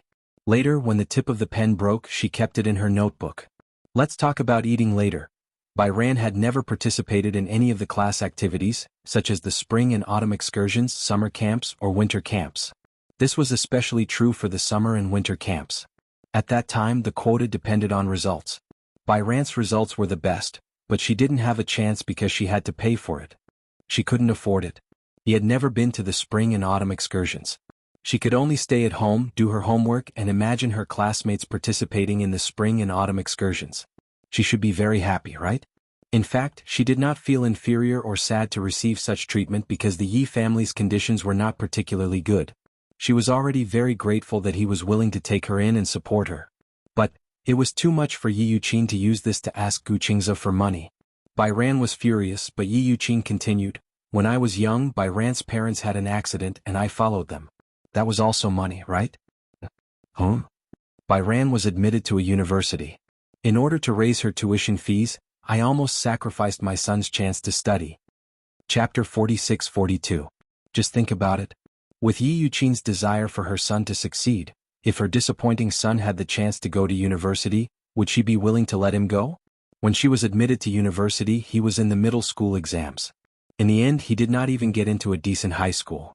When she first received the graduation notice, Yi Yuqin thought it was for her son. When she realized it was for her, her face fell. The first thing she said was to stop studying and go out to work. She had worked so hard to prepare for the college entrance exams. How could she give up just like that? Bai Ran begged, but Yi Yuqin refused to take out the money. She said she would borrow it, but Yi Yuqin did not waver. She worked for the entire summer break. In the end, with the recommendation of her high school teacher, she successfully got a student loan. However, she still needed a little more. In the end, she knelt in front of Yi Yuqin's room for an entire night before she finally agreed. She even borrowed it. In the end, Bai Ran studied and worked part-time while paying off Yi Yuqin and the student loan. Actually, she could pay off the student loan after she started working. However, Bai Ran did not like owing people since she was young. Especially when it came to the country. When she successfully got the student loan, she was really grateful. At that time, she even paid Yi Yuqin back with interest. In the end, in her mouth, it turned out that all this money was provided by her resources. What a joke. Why did she always say things like this? Bai Dan was furious beyond belief. How could Gu Qingze not tell that these were all excuses Yi Yuqin used to get the monetary gift? What? Don't tell me you think that our Bai Ran is not worth 5 million? Yi Yuqin deliberately provoked him. Gu Qingze raised his eyebrows. Why is Bai Ran's value measured in 5 million? It was simply insulting to measure her with money. Yi Yuqin said, "Then give me 5 million as a monetary gift. Otherwise, you won't have peace even if you marry her." With that, she hung up harshly. Gu Qingze held his phone and felt that this was interesting. As the eldest son of the Gu family, this was the first time in his life that he was threatened by a small town. From her tone, it seemed that if he insisted on not giving her the 5 million, she had other means. Gu Qingze wanted to see for himself. Ever since he was young, he had been by Gu Jinglian's side and had seen many dark side things, but he had digested them well. After hanging up the phone, Bai Ran took the phone and said angrily, "Actually, you don't have to care about her. She has never been reasonable. I just want to hear what kind of high-sounding reason she will come up with." Bai Ran smiled. "This aunt of mine is very difficult to deal with. I've guessed it. She must have found me a next home." Next? Gu Qingze's interest was piqued. "What next house?" "After graduation, she went around setting me up on blind dates. She specifically picked those weird-looking, middle-aged, greasy men for me. However, they were all very rich. My aunt's request is very simple. No matter what her identity is, as long as she gets married, she will be given a house." "Why did you give her a house?" "Because her son is disappointing. If he doesn't have a house, which girl would fancy him?" Gu Qingze had truly witnessed what it meant to be shameless. Chapter 46-43. Gu Qingze was a little angry. Ever since they were young, Gu Jinglian and Chu Ho had bad tempers. Especially Gu Jinglian, who would give him a hard time. Under the violent education of this pair of clown parents, his temper could not be any softer and gentler. For as long as he could remember, it seemed that he rarely got angry, and he rarely got angry over someone. Because of Yi Yuqin, Gu Qingze was very angry. He had never seen such a shameless woman. She actually used a dignified name to wantonly exploit her niece. She did not even hesitate to use Bai Ran's marriage to scheme against her, just for her son's wedding house. The last time he saw Bai Ran at the cafe, she was on a blind date with a man. But he was a little surprised. Why did she need a blind date at such a young age? Now he knew. It turned out that she had been used by Yi Yuqin. In fact, although Gu Qingze's current income was based on an annual salary, he had been self-reliant ever since he was in university. Relying on his own abilities, he had accumulated quite a bit of savings. Taking out 5 million yuan was not a big deal. In fact, as long as Yi Yuqin was sincere and considerate of Bai Ran, even if she did not treat her as her own daughter, at least she did not just scheme and disregard Bai Ran. Then he would definitely treat Yi Yuqin well on behalf of Bai Ran. However, Yi Yuqin's insatiable greed, especially her ugly table manners, made Gu Qingze feel disgusted from the bottom of his heart. However, Bai Ran was not very worried. After all, from what she knew, this husband of hers was just a salaried worker with some family background. 1 or 2 million yuan might be fine, but 5 million yuan was definitely not enough. She just felt sorry for him because he had to deal with such a difficult relative because of her. Bai Ran had never understood Gu Qingze's real background. It was not that she did not care. It was that she did not care. Regardless of whether the man was rich or poor, since they were married, no matter what, they were husband and wife. When she married him, she even thought that even if this man was burdened with debt, she would bite the bullet and continue to be with him. You don't have to take my aunt's words to heart. Bai Ran said calmly, no matter what she says, just ignore it forever. Gu Qingze raised his eyebrows. Has she always been so harsh to you? Isn't this how it should be? Bai Yin smiled bitterly. She's not my biological mother. As the saying goes, blood is thicker than water. After all, we're not blood related. If it weren't for my uncle, she and I wouldn't be related at all. Back then, she adopted me. To put it bluntly, you probably don't know the traditions of my hometown. Where we come from, the older and younger sisters usually don't have much status. As an elder sister, I have a nickname called Younger Brother Demon Helper. Voldemort? That's not it. It means that the elder sister has to take over the baton from the mother and work hard for the younger brother. Chapter 46-44. The more he listened, the angrier he got. He dared not imagine if he had appeared a little later. Would she be married to someone else now? Given her weak appearance, would she be able to resist Yi Yuqin to the end? Or perhaps she had married a man she did not love because of her resistance. He was a little angry. He was very concerned about this matter. Actually, he knew that his wife's marriage to him was probably a little rebellious. At least half of it was to resist Yi Yuqin's tyranny. What about the other half? Was there a reason for it? Did she still remember him? She probably did not remember him. He did not know if she still remembered the boy who chased after her car when she left when they were young. What are you thinking about? Bai Yin interrupted his meditation. Seeing that his expression was not good, she thought that it was because of Yi Yuqin's matter. She immediately comforted him. Don't be angry. You don't have to lower yourself to my aunt's level. Okay. He nodded. Let's go back. Okay. He started the car and drove back home. They had yet to get the property deed, so the new house had not been handed over yet. However, the two planned to add some soft decorations on top of the house's hardcover. The style of the house mainly depended on the soft decorations. She liked Northern European and Chinese styles, while Gu Qingze, who had lived in the Gu residence since he was young, was sick of the Chinese style, so he leaned toward American and Northern European styles. The two of them had the same interest. Since they both liked Northern Europe, then they would design in the direction of Northern Europe's soft accessories. Bai Hao naturally didn't need to worry about finding a design company. Gu Qingze would arrange it well. What? In the office, Gu Linshi leaned toward Yun Tianyu with great interest. He was extremely surprised. Did you say that he's married? Yes, a secret marriage. Yun Tianyu leaned on the sofa with a lazy look. Do you still remember the bet I made with him when I was bored? He must have done it on purpose. Gu Linshi, who was sitting in front of him, was dressed in a well-ironed suit. After more than a decade, he had grown from a handsome boy to a handsome man. His tall height, well-proportioned body, and the suit made him look even more handsome. He leaned forward with interest and couldn't help but ask, that day did he take that girl to buy a house? Yes. Yun Tianyu was exasperated. I didn't expect him to be the first to get married among us. I thought that you would be the first one to get married. In the end, you don't even have a girlfriend. Instead, the youngest one got married in a flash. First, it's a flash marriage and now it's a secret marriage. What kind of tricks is this kid playing? The Gu family doesn't know about this at all? Yun Tianyu was surprised at this. He originally thought that Gu Jinglian and Chu Ho would have seen Bai Ran. Even I haven't seen that girl before. I don't know what that kid is up to. He's so mysterious. Yun Tianyu furrowed his brows. Are you really brothers? Yes. If Xiao Yichen gets married in a flash, even if daddy and mommy don't know, I'll definitely find out. Gu Linshi coldly said, that kid and I grew up together. Our brotherhood isn't as deep as yours. He silently cursed in his heart. This brat, marriage is such a big thing, and he didn't even discuss it with me in advance. Chapter 46-45. He's closest to your auntie Chu Ho, but I've never heard him mention this to her. Gu Linshi shook his head. I don't know if he did. Why don't you go back and ask around? Who knows, he might have told everyone except you. Gu Linshi's lips twitched as his eyelids twitched. Really? Did this brat really tell everyone except for him? That was impossible. Still, if that was not possible, why did Yun Tianyu know about it but not him? With such doubts in his heart, he returned home after work and happened to bump into Chu Ho embroidering.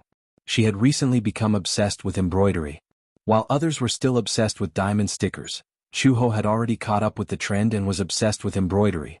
During this period, there was a sudden rise in the embroidery trend. However, embroidery was not something that anyone could embroider.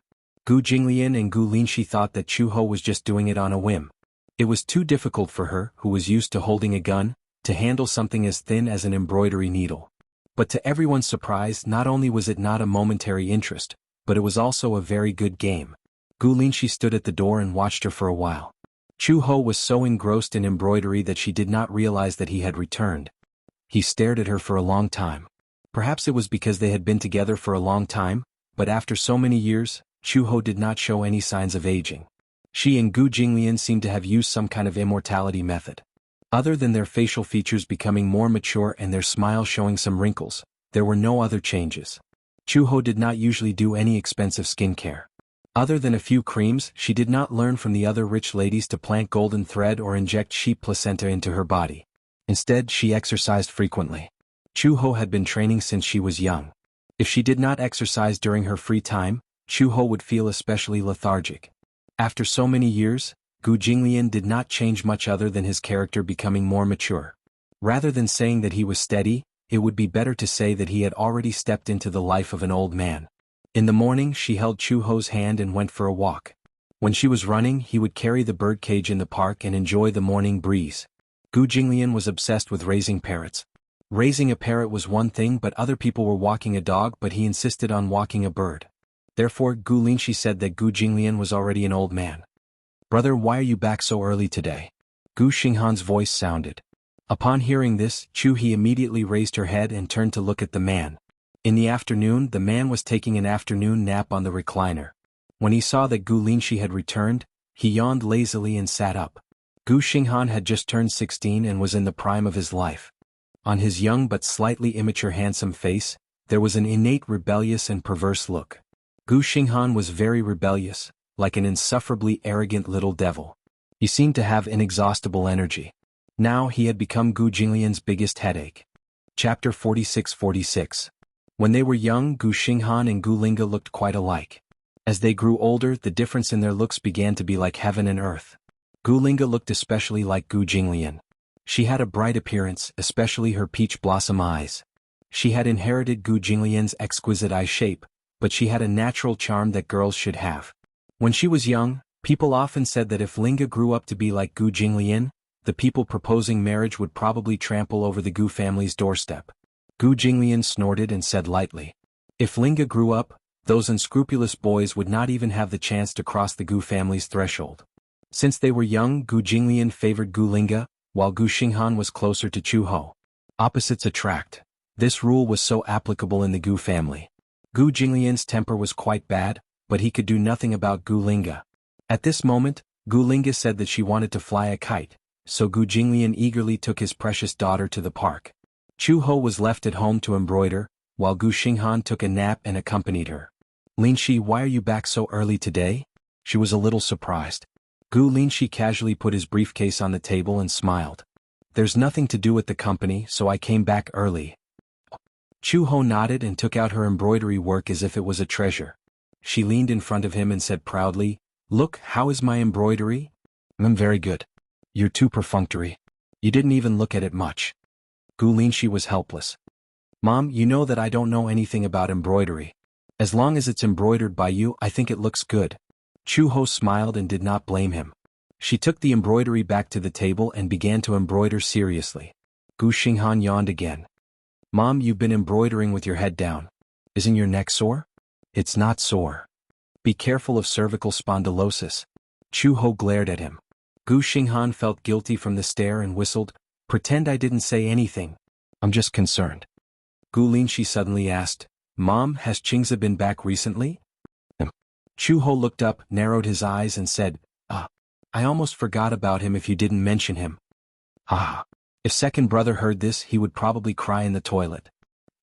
Your second brother's heart isn't so delicate. He cries so easily. It's not like he was a child anymore. I thought that he would come back to visit you soon. Chu-ho was speechless.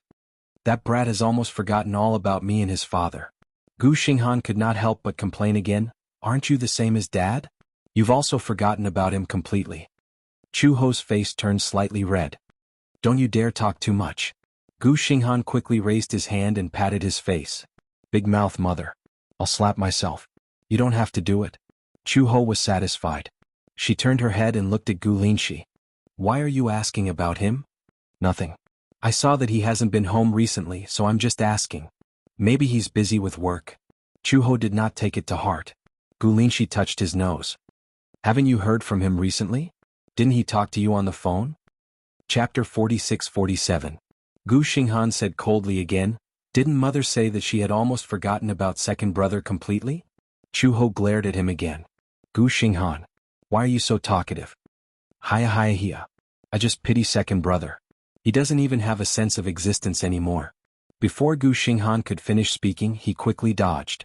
As expected, Chu-ho picked up the phone beside her and threw it at him. As he dodged, he reached out his hand and accurately caught the phone that she had thrown at him. Mom, your temper is getting worse. Are you going through menopause soon? As soon as Gu Xinghan finished speaking, Chu-ho suddenly stood up and looked furious. What? Are you itching for a beating? How many days have I not taught you a lesson? Have you become arrogant? Well, I'm going upstairs to read. Gu Xinghan finished speaking resentfully, then walked around her and went upstairs dejectedly. Gu Linshi looked at Chu-ho, who had run upstairs, and shook his head. His face was full of helplessness and affection as an elder brother. Xinghan is at the age where he is mischievous. Chu-ho was furious. You said I'm going through menopause, but he's still in his rebellious phase? The mention of menopause seemed to have hit Chu-ho's sore spot. Previously, Chu-ho's temper had been particularly irritable and she had been suffering from insomnia. When Gu Jinglian took her to the hospital said that she was going through menopause and that these were normal reactions. Telling a woman that she was going through menopause was undoubtedly telling a man, you can't do it anymore. It was the same critical hit. Chu-ho almost kicked up a fuss in the doctor's office. She said a famous saying, menopause? I'm still so young. Imagine a woman in her 40s saying that she was still so young. In the entire office, the doctors huddled together and hugged each other as they trembled. They looked at the angry Chu-ho but did not dare to say anything. At that time, Gu Jinglian was afraid of angering her, so he didn't say anything at the scene. When he got home and Chu-ho wasn't around, he mentioned it to Gu Linshi and Gu Xinghan. They laughed so hard that they almost couldn't breathe. It must have been hard on him. He had such a strong desire to live. In order to avoid Chu-ho's violence, he had to hold back his laughter all the way home. During dinner he even had to pretend to be calm. He imitated Chu-ho and said, I'm still so young. Ah. She's already in her 40s. Does she still think she's a little girl? Of course, Chu-ho didn't know that Gu Jinglian was bad-mouthing her behind her back. Over the past 10 years, Chu-ho had always felt that time had passed abnormally fast. She couldn't even feel the passage of time. 10 years had passed in the blink of an eye. Sometimes, it was inevitable that she would feel melancholic. Over 10 years had passed too quickly. In another decade or so, she and Gu Jinglian should be a little older. People were not afraid of aging. It was just that the older they got, the more things and people they missed. When they were young, they were high-spirited. When they were slightly older, they had more worries in their hearts. Chu-ho sat down in her seat. Gu Linshi walked over and patted her back gently. Mom, sometimes don't hold it in. Just hit him if you want to. That kid has a thick skin and can take your punches. I'm afraid that in the future when I can't hit him anymore, he'll hit me. Do you think my dad is a pushover? No matter how old he is, if he slaps that kid, he'll be plastered to the wall. Chu-ho was speechless. She asked, you were just talking about Qingze. Why are you suddenly talking about him? Well, the topic returned to that. Chapter 46-48. Seeing his hesitation, Chu-ho suddenly became nervous. What's wrong? Did something happen to him? If Gu Linshi's expression was like this at the mention of Gu Xinghan, then the lad must have gotten into trouble. However, if Gu Linshi's expression was like this at the mention of Gu Qingze, then Chu-ho would be worried that something might have happened to him. Gu Linshi hurriedly explained, Mom, don't overthink it. Tell me quickly. Gu Linshi touched his nose. I don't know if he mentioned it to you, but judging from your reaction, I don't think so. Since you know, then tell me. He's married. Gu Linshi quickly reported the situation. Chuho did not react for a moment. However, after a while, her expression gradually changed. He's married? Yes. He even bought a house. Chuho was stunned for a long time. His brows furrowed and he was slightly angry. Why didn't he tell me then? He didn't tell me either. Then how did you know? Yun Tianyu told me that he went to Spring River Royal Seal to buy a wedding house. Spring River Royal Seal was a property developed by Xingyu Financial Group. Chuho knew this. That lad is all grown up now. Why didn't he tell us that he's married? Chuho snorted. Is he afraid that I won't agree to it? I'm so open-minded. As long as it's what he likes, I don't mind even if I have to break my leg. I'm guessing that there's something he can't say. Chuho glanced at him. Really? When are we going to do an unannounced visit? An unannounced visit? Cough. Gu Linshi moved closer to her ear. I heard that the lady has moved to Qingza's apartment. I also checked her schedule. The day after tomorrow when she's off and Qingza is at work, we can make a surprise visit. Just the two of us. Do you want Dad to go too? I don't know. Chuho was suspicious again. What identity are we going to use? I don't look like Qingza, so I'll say that I'm his friend. Then I'll also say that I'm his friend. Gu Linshi couldn't help but say, Mom, at your age it's not appropriate to call him a friend, right? Chuho clenched his fists. You think I'm old too? No, Chuho suggested again. Then I'll say that I'm his aunt. Gu Linshi finally nodded. Gu Linshi had plenty of ways to investigate Bai Ran's background. So, just as he found out, Gu Qingza went to work early that day while Bai Ran was resting at home. At noon, when she was about to go out to buy some groceries, she saw Gu Linshi and Chuho standing at the door. They had just arrived and were about to ring the doorbell. Bai Hao was stunned. The reason why he was surprised was because the woman in the mask looked a lot like Gu Qingza. Although he couldn't see his entire face, that pair of eyes was exactly the same. Bai Hao looked at Chuho and asked, You are? Oh, is this Qingza's house? Chuho asked even though he already knew the answer. When Bai Hao saw them, she guessed that these two people probably had something to do with Gu Qingza. You are? I'm Qingza's aunt. I came once before, but I haven't been here in a long time. Especially when I saw such a beautiful lady opening the door, I was afraid that I might have mistaken her for someone else. Chapter 46-49. Bai Ran ushered them into the house. Chuho and Gu Linshi looked at each other. Through the mask, Chuho whispered to Gu Linshi, This girl is so careless. She probably thinks you look like Qingza. Chuho nodded. The two of them entered the house and Bai Ran invited them to the sofa. She seemed to be in a hurry. After all, it was her first time receiving elders from her family. She wrung her hands and asked tentatively, Qingza is still at work. Should I call him back? Oh, it's okay. Chuho quickly waved his hand. Gu Linshi said, It's okay. We're just here to sit. If he's not here, we'll wait for him to come back from work. Bai Ran was puzzled. Really? Since they were here to look for Gu Qingza, the atmosphere would be awkward if she was alone when he was not around. Chuho quickly changed the topic. You have tea? Yes. Bai Ran immediately reacted and said apologetically, I'm sorry. I've been here for so long and I haven't poured you any tea. I'll go boil some water first. No rush. Gu Linshi watched her go into the study and looked at Chuho. Chuho nodded approvingly. Yes, she's quite pretty. It's just that she looks familiar? Yes. Her name is Bai Ran. This name sounds familiar too.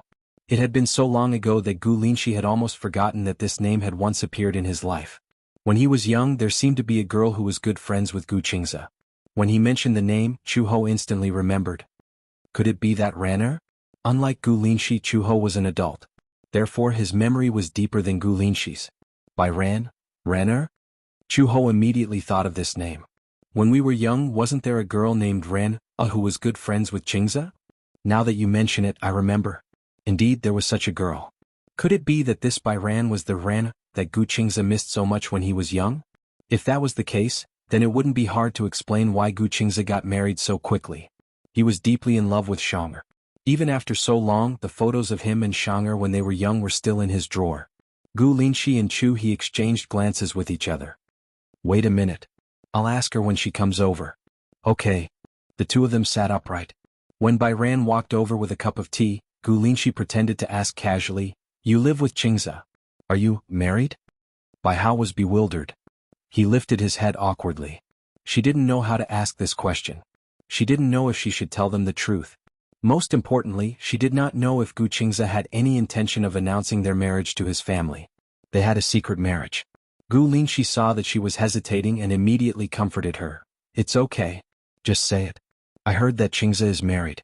It's just that he hasn't had the time to hold a wedding, right?" Bai Hao nodded. "Yes, we haven't had the time to hold a wedding. We are married." "What's your name?" "Bai Ran." Bai Ran explained, Bai, as in Bai, and Xing as in Xinga. Chapter 4650. "Oh, that's because I was adopted by my aunt when I was very young. Because I had to register for the household register, my aunt simply adopted me. Naturally, my surname was Jiang." When Chu Ho heard this, his heart ached. "Why were you adopted by your aunt when you were young?" "Because when I was very young, my parents died in a car accident. I followed my grandmother back to the countryside, but they were not in good health. They died when they were young. I had no choice but to follow uncle and aunt." "How did this happen?" As Chu Ho spoke, her age and identity matched. She was Bai Xing, Gu Qingze's childhood sweetheart. However, she did not seem to recognize her. Actually, she did not change much. But why did Bai Xing not recognize her when she was standing right in front of her? Gu Linshi was not surprised. After all, it had been too long. It was normal for her not to remember. How young was Bai Xing at that time? Some people had a deep memory and could remember things from when they were young, but some people could not remember. Therefore, Bai Xing did not recognize their faces, but she did not treat them as strangers. Gu Linshi had changed a lot. Although Chu Ho had not changed much, Bai Xing had always been with Gu Qingze and him. It was normal for her not to recognize Chu Ho. Bai Xing smiled and said, "Actually, we got married in a hurry. To be more precise, we got married on the first day we met." Chu Ho and Gu Linshi were shocked. They gasped in disbelief. "You got married on the first day you met? That's unbelievable." Bai Xing's face turned even redder. She lowered her head and said embarrassedly, "Isn't it too sudden?" Chu Ho restrained her surprised expression and immediately smiled. "Isn't this a good thing?" "Yes, Qingze has reached the age to get married. You can work hard to have children." Chu Ho could not hide her desire to be a mother-in-law and began to urge them to have children. Hearing this, Bai Xing's face turned even redder. He hurriedly said, "Isn't it too rushed to have a child? I haven't gotten to know him yet. We don't understand each other. We're already married. Wouldn't it be natural for us to have children?" Gu Linshi glanced at her coldly. She cursed silently in her heart. Even if you're in a hurry to have a grandchild, you shouldn't be so eager for quick success. He should at least restrain himself a little. What if he scared her? Bai Xing was a little embarrassed. The awkward thing was that they were being urged to have a child right after they got married. Moreover, this woman was Gu Qingze's aunt. If her mother-in-law urged her to have a child, she would have nothing to complain about. Even his aunt was urging him. It wasn't that she didn't like children, but she wasn't prepared. Uncle and aunt were in a mess now. She didn't know what to do. Her scalp went numb at the thought of her aunt's sky-high monetary gift. She didn't want to implicate Gu Qingze, but if Yi Yuqin really wanted to cause trouble, would Gu Qingze be disappointed and annoyed? Bai Xing was now confused. She and Gu Qingze had gotten married on a whim. After being impulsive, a series of problems and effects caused by a flash marriage were troublesome. Bai Xing sighed. Chapter 4651. Chu Ho wanted to say something, but Gu Linshi nudged her arm and whispered, "Mom, can't you be a little more reserved? Don't push him so blatantly." Only after Gu Linshi's reminder did Chu He restrain herself and quickly chimed in, there's no rush. This matter really can't be rushed." Bai Ran blushed and lowered her head. She did not know what to say. There was a stalemate. The atmosphere was a little awkward. Seeing Bai Ran so shy, Chu Ho was a little embarrassed too. She smiled stiffly at Gu Linshi and reminded her, "Why don't we leave? You just got here and you want to leave?" Chu Ho did not say anything. She had nothing to say to this child. Firstly, she had pretended to be Gu Qingze's aunt, so she felt a little guilty. Moreover, she would meet Bai Ran sooner or later as Bai Ran's mother-in-law. If she was exposed, it would be very awkward. Chu Ho was worried about this. She recognized Bai Ran as Gu Qingze's childhood sweetheart. She had lost her parents at such a young age and was quite pitiful. She did not know how she had lived for the past 10 years. But now was not the time to talk about the past. The future was long. The most important thing now was that she had already figured out Bai Ran's identity and that Gu Qingze had gotten married in a flash. She was not a woman of unknown origin, so Chu He was relieved. We're just here to check out the house. Since Qingze is not home, we're going to leave too. Chu Ho stood up and pulled Gu Linxi's ear. Gu Linxi hissed in pain. He was already very old. He was a man in his 20s, but Chu Ho still pulled his ear all day long. Did he not care about his pride? Mom, let's go. Bai Ran saw them stand up and hurriedly stood up as well. You're leaving already? You've only been here for a while. I won't disturb you, haha. Bai Ran was a little embarrassed. But I haven't treated you properly yet. There will be plenty of opportunities in the future. Chu Ho then turned to Gu Linxi. Linxi, let's go. Bai Kun felt a little guilty. She thought that they had left in a hurry because she couldn't entertain them. However, she didn't know how to make them stay. She did not know how to get along with her relatives and friends. She was usually very quiet and was always alone in her room. Therefore, she was somewhat at a loss when facing two guests. However, she was too embarrassed to ask them to stay. She walked them to the elevator. Chu Ho repeatedly asked her to go back, but Bai Ran still refused. It was not until they entered the elevator and the door closed that she finally let out a sigh of relief. He was so nervous. Bai Ran returned to the house and hesitated for a moment before calling Gu Qingze. Hello. What happened? Hubby, two people came to our house just now. One is your aunt, and the other is your friend? Aunt? Gu Qingze's eyes twitched. Are they still there? When did he have an aunt? Even if they did, they weren't close. The direct and collateral branches of the Gu family formed their own network and didn't have close contact with each other. He didn't even remember what his aunt looked like. Hubby, your aunt looks a lot like you. Chapter 4652. Since Bai Sheng had already said so, Gu Qingze would have wasted all the time he had spent with Chu Ho if he still did not react. However, I think your aunt is really young. She doesn't look like she's older than you. If she's your cousin, I'll believe her. After hanging up the phone, Gu Qingze hesitated for a long time. Finally, he chose to call Chu Ho. The moment the call connected, Gu Qingze said coldly, Mom, you came to my house just now? Did you still know to call me? Chu Ho said angrily, When did you get married? You didn't even tell me. Mom found out about this from Lin Shi. Where did he hear about it? When did Gu Linxi become such a blabbermouth? Anyway, Chu Ho said angrily, You shouldn't have kept it from me. Mom, did you recognize her? Gu Qingze suddenly asked. There was silence on the other end for a while. Chu Ho said, Bai Sheng must have suffered a lot. Yeah. Gu Qingze sighed from the bottom of his heart. No matter what, at least in the future, I won't let her suffer a little. I don't care about the past, but since she's my wife, if anyone dares to bully her again, I won't let them off. After a pause, he sighed with lingering fear. No matter what, it's great to be able to meet her again. I thought I'd never see her again in my life. At that time when he was young, he chased after her car. At that time, he did not hesitate to do anything because he felt that if he did not catch up, he might never see her again in his life. He did not expect that there would be such a freak combination of factors. When he recognized her as Bai Sheng, he would never allow himself to let go again. Gu Qingze had been a nostalgic person since he was young. A cup that had been used for 10 years, a blanket that had faded in color, but he still liked to hug it to sleep. A doll that he liked, no matter how old it was, he would still hug it in his arms and love it so much that he could not let it go. Once a nostalgic person fell in love with someone, it would last for a lifetime. Chu Ho knew that his son was nostalgic, so he did not rush him to get married so quickly. Liking someone was a lifelong thing. Chu Ho nodded and said, I'm glad you like it. I also like Bai Sheng. You two have been the best since you were young. I'm also happy that you two can be together. Have you thought about when to hold the wedding? Chu Ho said, Every girl looks forward to their wedding. You married her just like that and you didn't even promise her when you would get married? Mom, she doesn't seem to recognize me. Gu Qingze sounded a little disappointed. Did she forget about me? A girl's memory is generally not as good as a boy's. Chu Ho paused and said, Besides, you've changed so much. How could anyone recognize you? Gu Qingze didn't say anything. Clearly he was still a little disappointed. Bai Sheng had been his goddess since he was young. In fact, many girls in the class liked Gu Qingze, but only Bai Sheng gave her the feeling of bathing in a cool breeze. He liked her and had liked her for years. Unexpectedly, she seemed to have forgotten about him.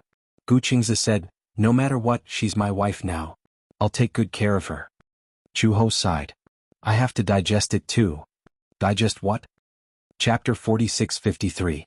Gu Qingze was silent. Okay, digest it well. With that, he hung up the phone. He really didn't know what to do with this mother.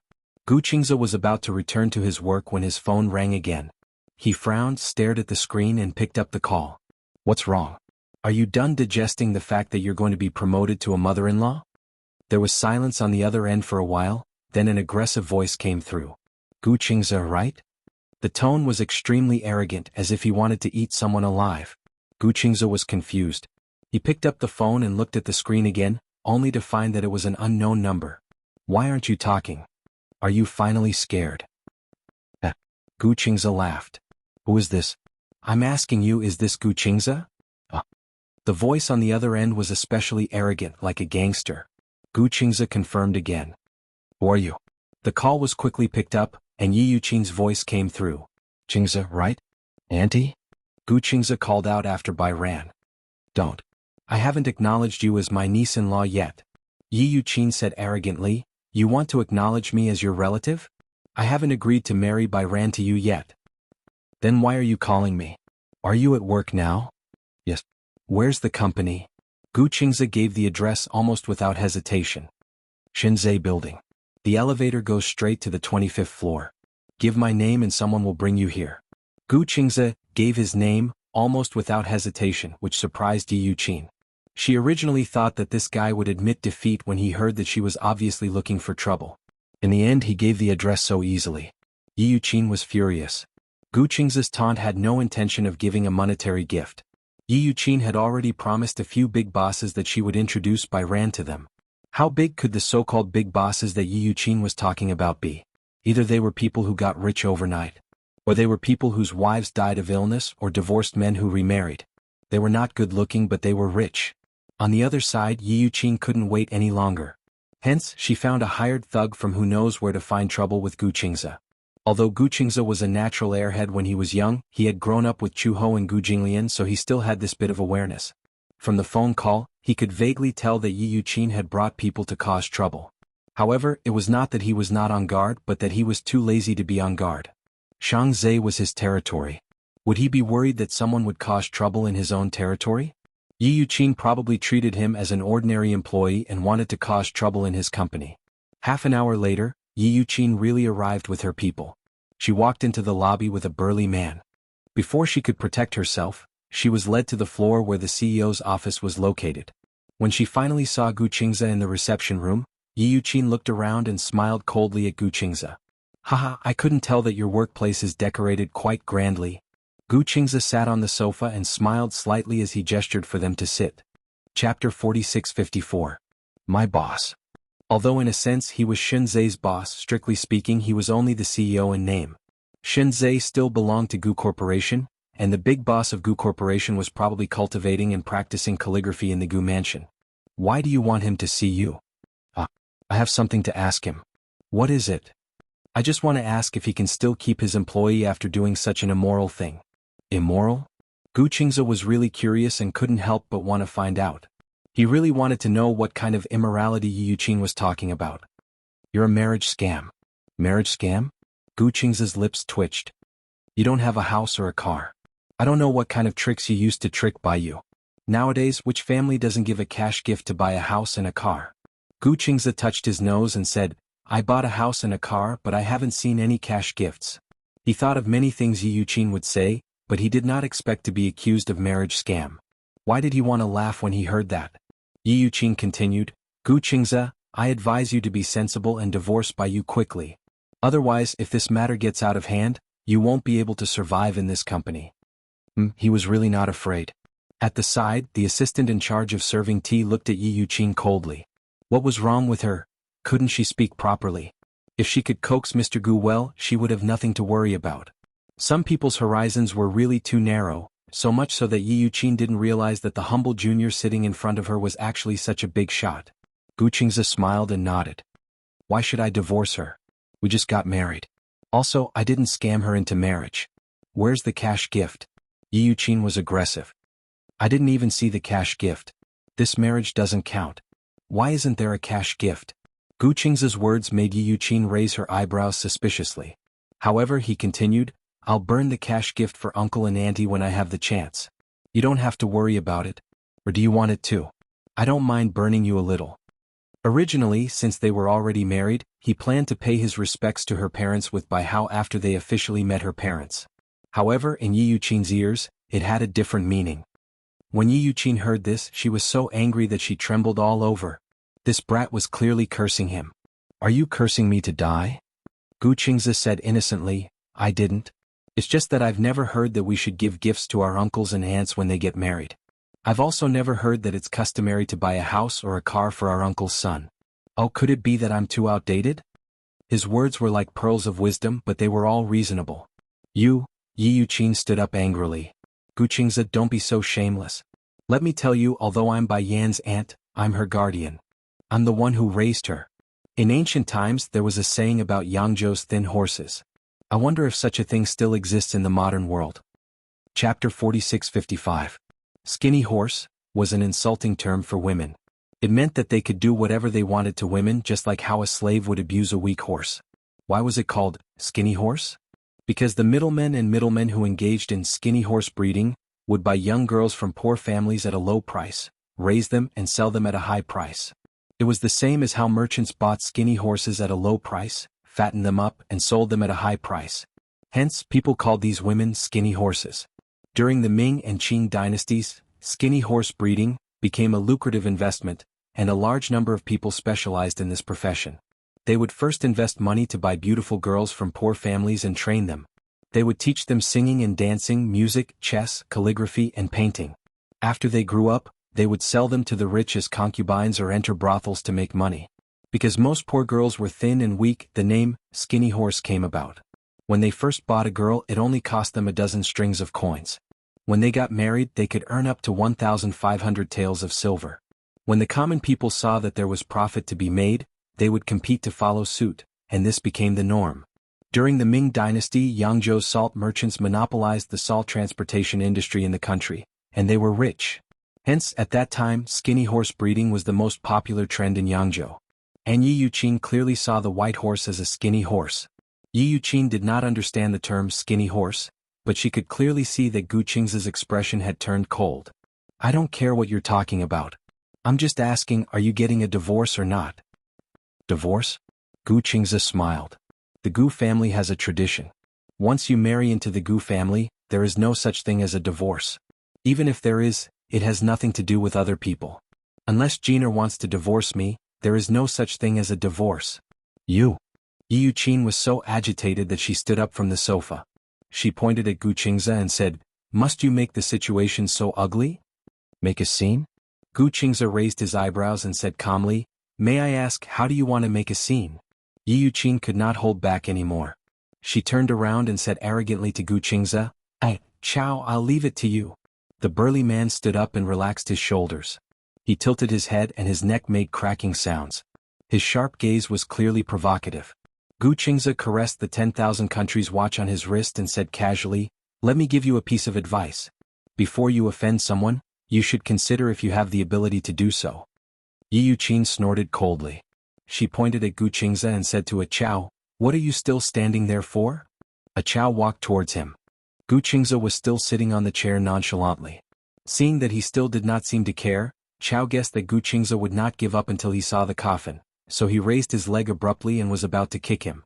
Seeing that his foot was about to land on Gu Qingzi's face, the bodyguard beside him suddenly reached out and grabbed the man's calf with one hand. A Chow was completely caught off guard. He flew out and fell on the coffee table at his waist. He was in so much pain that he grimaced. Yi Yuqin shrunk her shoulders in fear and hid in the corner. Gu Qingzi did not move at all. He did not even bother to lift his eyelids. He looked up and glanced at the man who had fallen onto the coffee table. The corners of his lips curled up indifferently. Throw him out. Yes, Mr. Gu. Yi Yuqin was stunned when she heard how the bodyguard addressed Gu Qingzi. Mr. Gu? Why did this man call him Mr. Gu? Chapter 4656. Before Yi Yuqin could react, the bodyguard grabbed a Chow's collar, opened the window and pushed half of his body out of the window. It was such a tall building. A Chow saw from the corner of his eye that he was in the air. Ah! He was so frightened that he kept screaming. His body was stiff and he did not dare to move. You Yi Yuqin was also stunned, but she did not dare to go closer. Her voice trembled as she said, You're killing someone. Killing someone. Gu Qingze raised his eyebrows disapprovingly. Who saw it? You? Yi Yuqin looked at Gu Qingze as he stood up slowly. Although the Gu family doesn't want to play dirty anymore, if someone comes knocking on my door, then don't blame me for being ruthless. You, Yi Yuqin said angrily, you're breaking the law. Isn't it illegal for you to hire a hitman? Gu Qingze smirked coldly. Moreover, you said that I killed someone. The whole building is mine. Who do you think will testify for you? When the time comes, even if the case is closed, the police can only conclude that the person fell by accident and it has nothing to do with the Gu family. At most, I'll burn some paper money for you out of humanitarianism. Consider it as accumulating some good karma. Yi Yuqin shrunk her shoulders in fear and did not dare to say anything else. As it turned out, this Gu Qingze's background was not that simple. Especially when she saw the terrifying aura around him, she believed that he would definitely do what he said. Don't mess around. The man held down by the bodyguard also started to beg for mercy. I was wrong, I know I was wrong. Let me down. It's too late. The bodyguard had just finished speaking when he sent him a little further out of the window. This time, except for his legs, most of his body was in the air. Chao was so frightened that he almost peed his pants. He screamed and howled in fear, but he did not dare to kick his legs and struggle. If he was not careful, he was afraid that the bodyguard would not be able to hold him down and he would fall. Who's the one who won't cry until they see the coffin? Gu Qingze frowned and looked at Yi Yuqin. How have you treated Jin these past 10 years? I didn't cause you any trouble, but you came knocking on my door. Although Gu Qingze was adorably silly when he was young, after so many years of teaching by Gu Jinglian, he had inherited Gu Jinglian's imposing manner when he was angry. Yi Yuqin did not dare to speak at all. Her scalp was numb. Chao wrapped his fist in his palm and begged for mercy. Please? Put me down. I'll scram right away. I beg you. In the future, I will never find trouble with you again. The bodyguard turned to look at Gu Qingze. However, Gu Qingze said, if I put you down just like that, wouldn't they say that I'm just bluffing? No way. Impossible. I swear. I beg you, I don't want to die.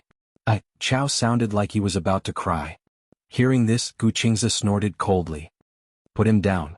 The bodyguard then pulled the man back through the window and threw him on the ground. The moment he was thrown on the ground, he could no longer hold back his pee and his pants were wet.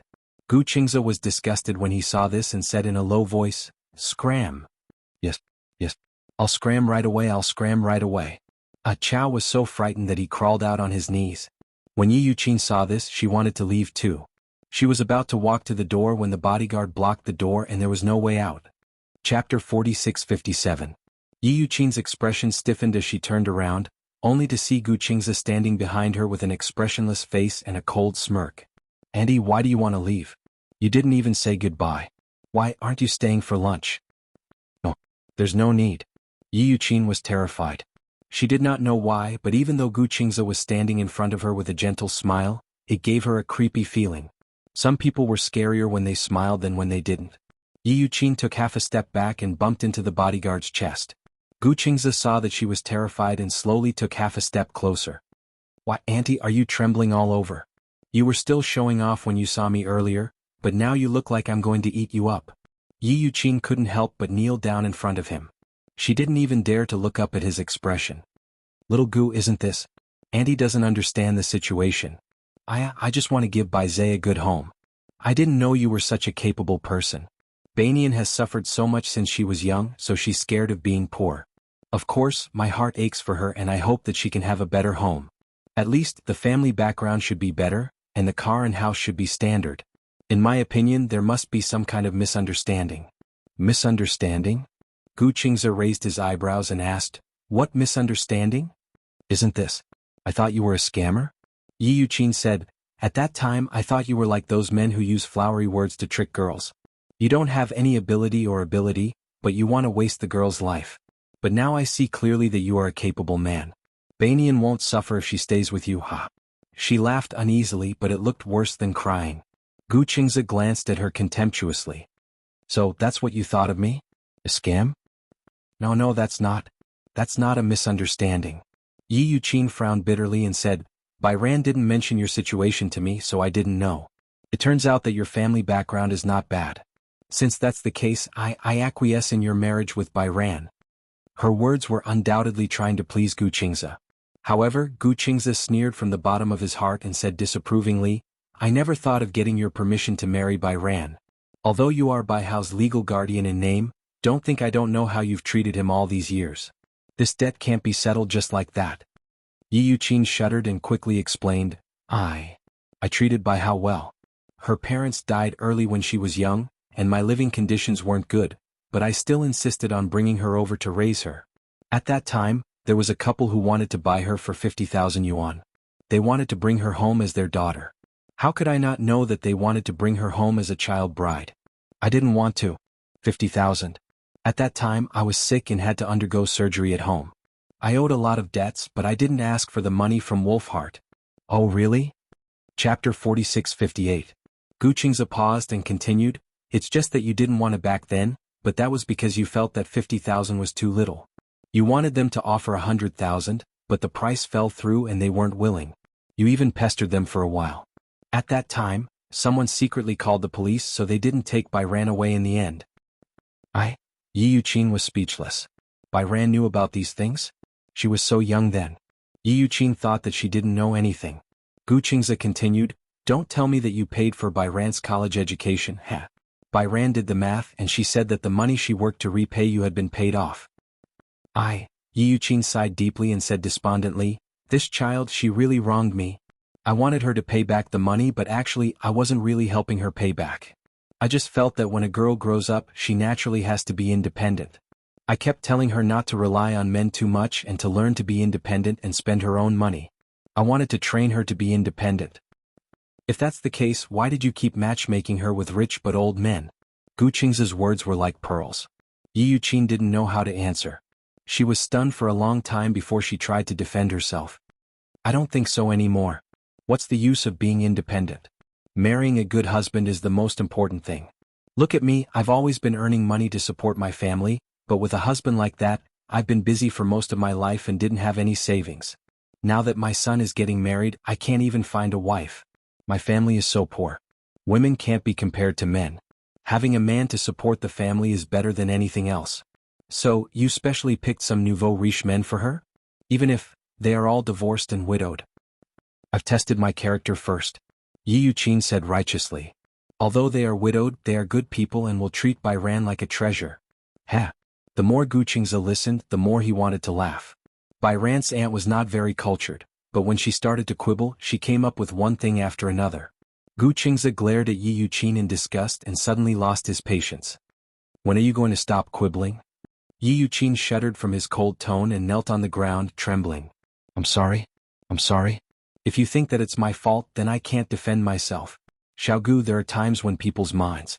I admit that I was muddle-headed. Being muddle-headed is being muddle-headed because of concern. I love Bai Hua so much that I treat her like my own daughter and dote on her. However, you can't blame me for doing something bad with good intentions. Gu Qingze clenched his fists. If it weren't for the fact that he didn't have a habit of hitting women, he would have kicked her out of the door. However, just because he didn't make a move, it didn't mean that he couldn't make others move. Gu Qingze turned around and glanced at the female assistant. He said to her, teach this spouting woman a lesson. He ran, he left, Yi Yuqin also wanted to leave. Just as she was about to stand up, the female assistant walked over and grabbed her hair. She pulled her back into the room and slapped her, causing Yi Yuqin to fall to the ground. Slap. The female assistant slapped her again without hesitation. Chapter 46-59. Gu Qingze did not stop. As he walked further and further away, the sounds behind him became more and more miserable. However, in such a building no one would care. This was his Gu Corporation. When Gu Qingze returned home, Bairan was asleep on the sofa. She was still holding a book in her hands. It was obvious that she had fallen asleep while reading it. The man walked over, picked up the book and put it aside. Bairan was startled by his footsteps. She immediately sat up from the sofa and rubbed her sleepy eyes. You're back. Yeah. It's already so late. Only then did Bairan react. She was no longer sleepy. She stood up and looked out the window. The sky was still bright. Gu Qingze was already sitting on the sofa. He held her hand and pulled her into his arms. I came back early today. Bairan fell into his arms. She was caught off guard. He rarely touched her on his own initiative. After being married for so long, he had followed the gentleman's agreement before marriage. When he said that he would not touch her, he really did not touch her. He did not force her to do anything. However, this time he took the initiative to hug her. Byran did not feel any repulsion. In fact, she could not help but blush and her heart beat faster. Byran felt that the two of them were too close. She was a little shy and could not help but change the topic. Are you back so early because the company is not busy? I missed you, Guqingze said softly. I missed you, so I wanted to come back early to accompany you. He rarely said such romantic words. Byran's heart beat even faster. Actually, she could not stand such mushy words of love. However, she did not know why such superficial words sounded so pleasant when they came out of his mouth. Byran froze in his arms. She did not dare to move. Seeing her body so stiff, Guqingze knew that she was nervous. He laughed and said, Why are you so nervous? She could not say that this was the first time she had been so intimate with someone of the opposite sex since elementary school, right? She was too embarrassed to say it. She pursed her lips and could not say anything. Guqingze did not need her to say anything. Now he just wanted to hug her. When he thought of how Yi Yuqin had treated him, his heart ached even more for her. He wanted to make up for her absence in the past 10 years. After so many years, it seemed that no one had doted on her. There was only scheming. If only I had met you earlier. If he could meet her in university and have a sweet relationship with her, it would be about time for him to get married after graduation. Perhaps at this age he and she would already have a cute child and a warm and happy family of 3. However, although fate was late, love was not. Guqingze was a very stubborn person. He believed in love, and at the same time he was a very nostalgic person. Baiyu was the first girl who made his heart move. At that time they were still young and didn't know much about relationships. They were just pure childhood sweethearts. However, as time passed, he missed her even more. Perhaps he had already forgotten her silhouette. If not for the fact that he kept her photo, he would take it out from time to time to look at it when he missed her. However, he could never forget this name. Chapter 4660. Guqingze looked at her carefully. She lowered her eyelids. She was obviously a little shy and did not dare to look into his eyes. After being married for so long, it seemed that he rarely got so close to her. Actually, Bai Sheng could see that Guqingze was restraining himself. Especially when he stood at the door of her room every time, he seemed to want to say something but hesitated. He probably felt that it was not appropriate for them to sleep in separate rooms since they were already husband and wife. In terms of feelings and nurturing feelings, if the two of them were lukewarm, it would be difficult to make any progress. Bai Sheng did not reject being a little closer to him, but Guqingze was too gentlemanly. As a girl she could not be too proactive. However, Guqingze stayed by her side and did not touch anything. It was as if they were in a platonic marriage. She knew that there was a limit to a man's tolerance. He had been holding it in. At first she was uneasy, nervous, and then scared. In the end she started to feel embarrassed. Qingze, don't speak. Guqingze used a finger to stop her from saying anything. Bai Sheng widened her eyes in confusion and her heart started to beat faster. I want to kiss you. Bai Sheng was so scared that she fell silent. Guqingze got closer and closer. At first she was a little resistant, but Guqingze did not allow her to reject him. He grabbed her wrist and said, This time you're not allowed to reject me. This was clearly the first time he had kissed her. However, Bai Sheng was too embarrassed to reject him. It had to be said that this was Guqingze's black-bellied side. He had endured for so long. He had clearly coveted her for a long time, but he endured it and did not touch her. His restraint and control, except for not wanting to force her, not wanting to scare her, and not wanting to fail at the last step.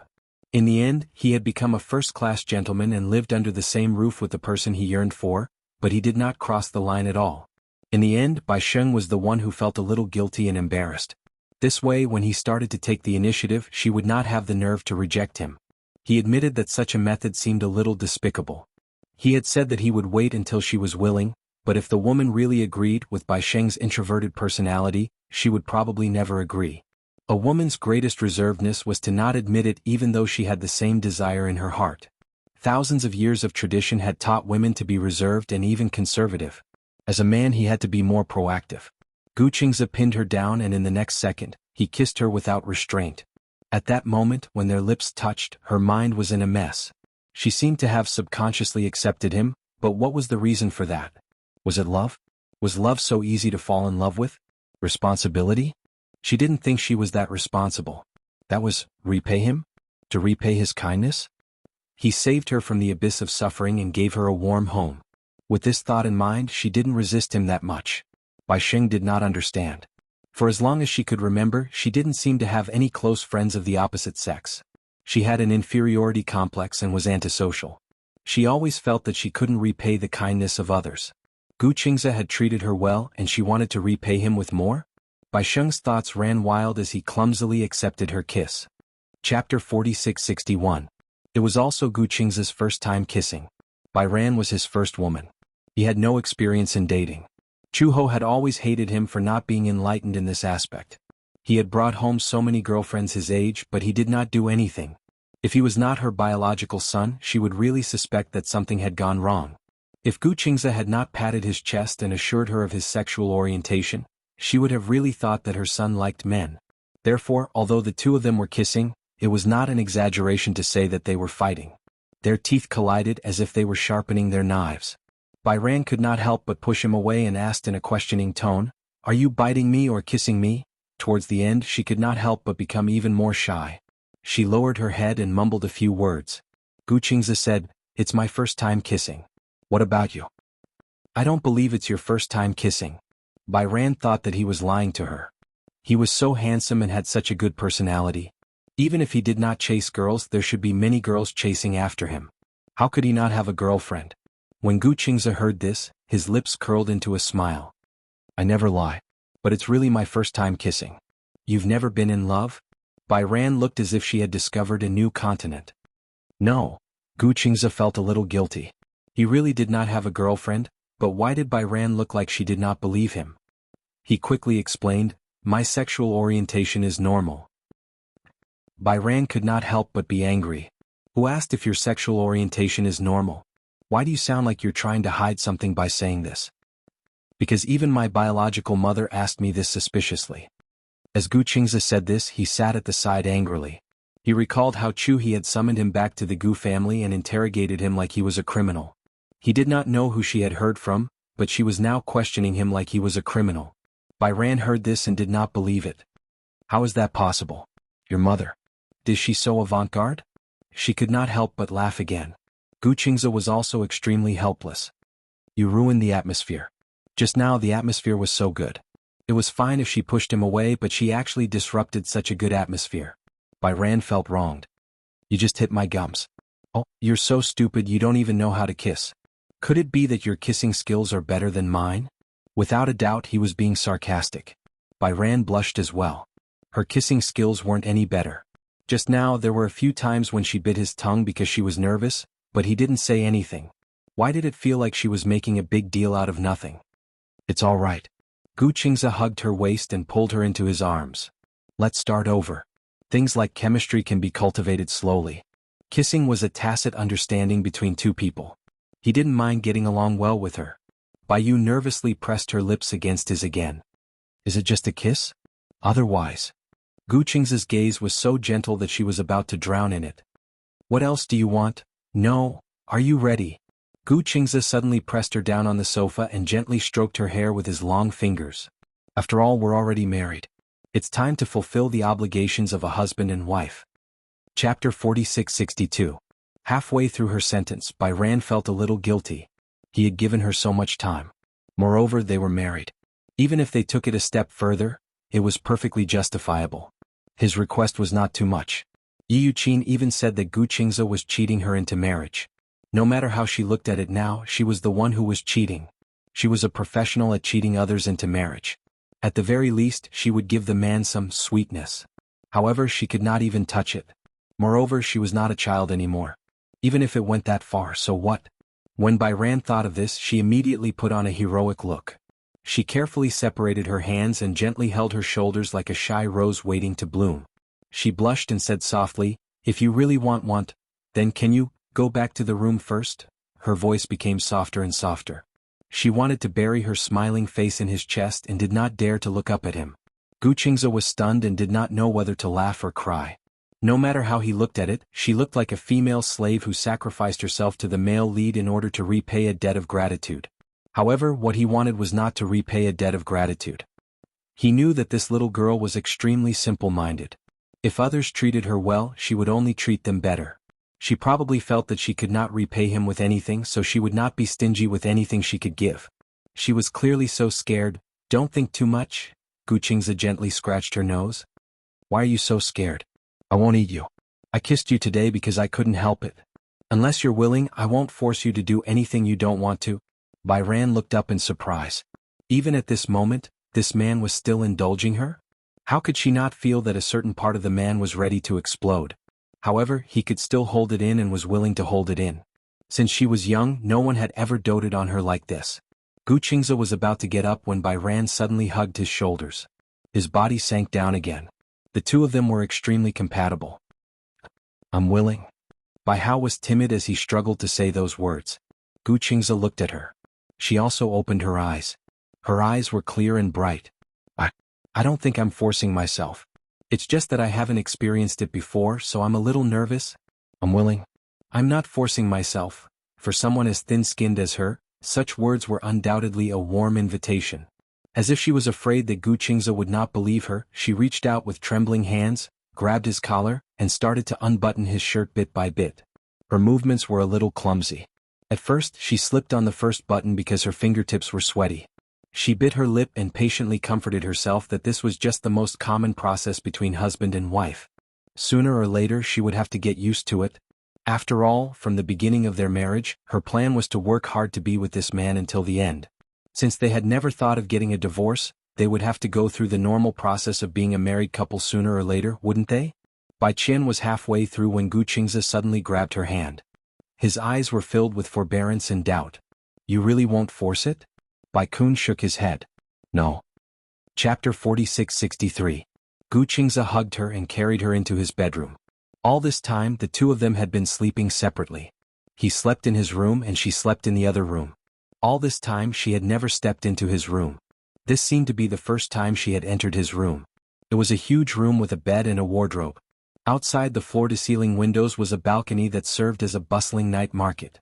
The next second she was thrown onto the bed. His bed was extremely soft. Her body bounced slightly and the next second he was on top of her. Everything started with instinct. Her body felt like it was filled with magma. It was boiling hot and almost burned her. After having her once, he finally stopped. When she woke up again, it was already dawn. She did not sleep very well. For the first time she could only feel pain. Although he was very gentle, the pillow was still wet. Oh no, she still had to go to work tomorrow. Byran opened her tired eyes. She did not have any extra energy to think about tomorrow.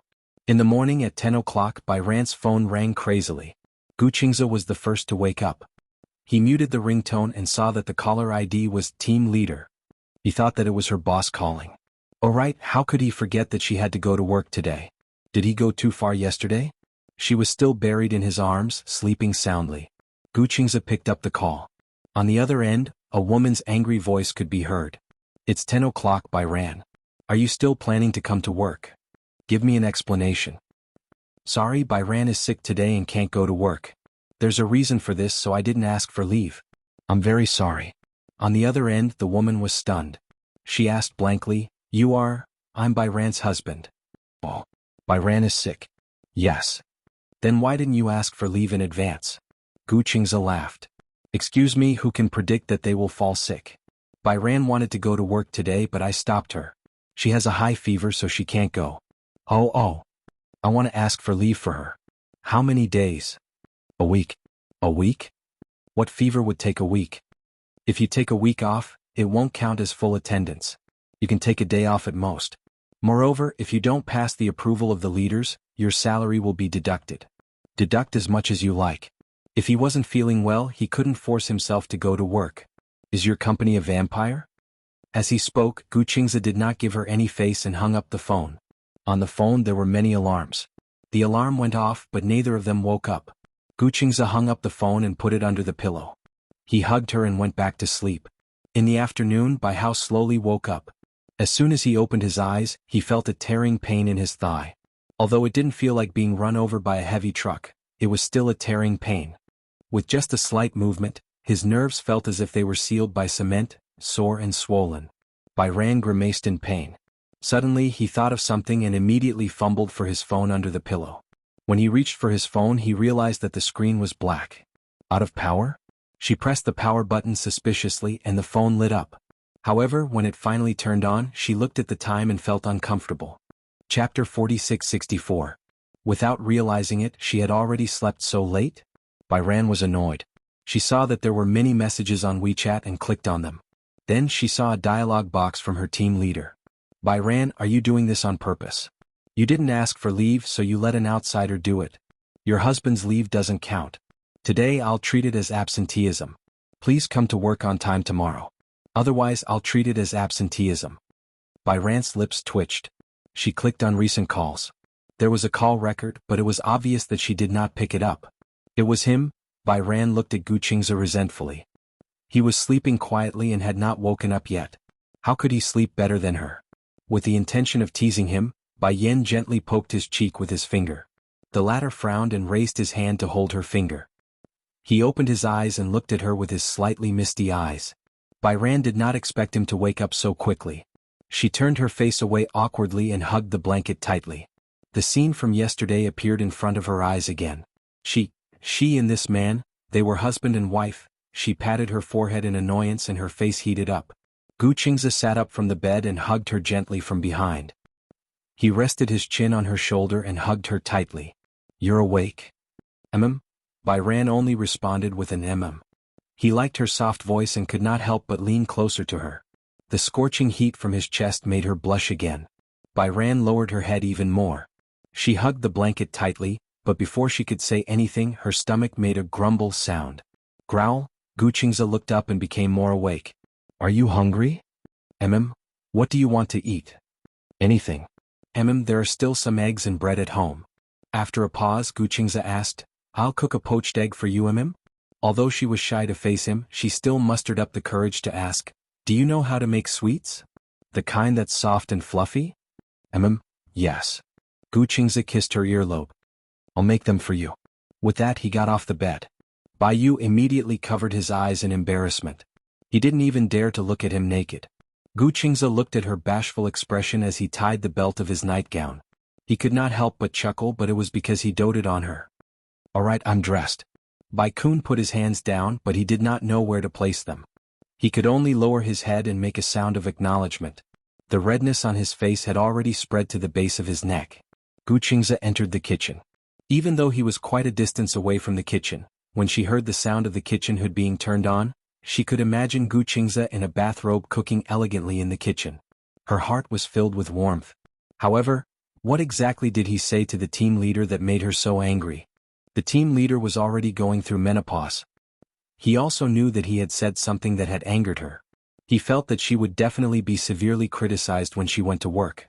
It's done. Half an hour later, Guqingze personally brought the poached eggs in. How could he not understand her embarrassment? His legs must be so sore. He set up the table on the bed and placed the bowl and chopsticks in front of her. Chapter 46-65. Stop messing around. Get out of bed and walk around. Just eat on the bed.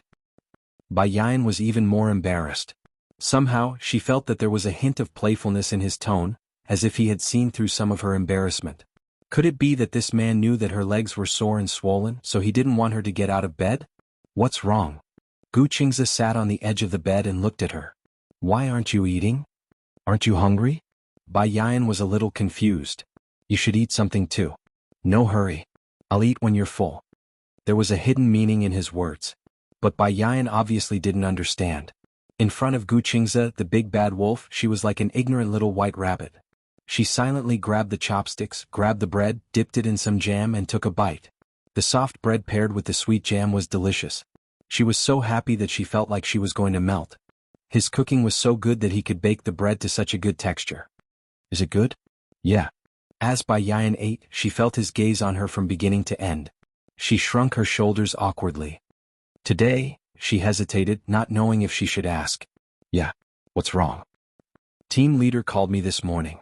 Were you the one who answered? Yeah. How did you answer her? What's wrong? Guqingze said, I forgot too. She seemed very angry. Guqingze frowned and replied, I said you were sick and needed to take a week off. She said that the company doesn't have such a long sick leave. Then you got angry at her? Angry? Guqingze touched his chin and said honestly, I didn't get angry, right? What? Did she scold you? Bai Yan silently raised her phone and showed him the WeChat message that team leader had sent her. Gu Qingze took the phone and glanced at it. Team leader's message: Bai Yan, did you do it on purpose? You didn't ask for leave, so you let an outsider do it. Your husband's leave doesn't count. Today you'll be punished as absenteeism. Please come to work on time tomorrow. Otherwise you'll be punished as absenteeism. Absenteeism? Gu Qingze smiled. Sure, it's best if you fire her directly. Hey. Bai Yu looked at him reproachfully.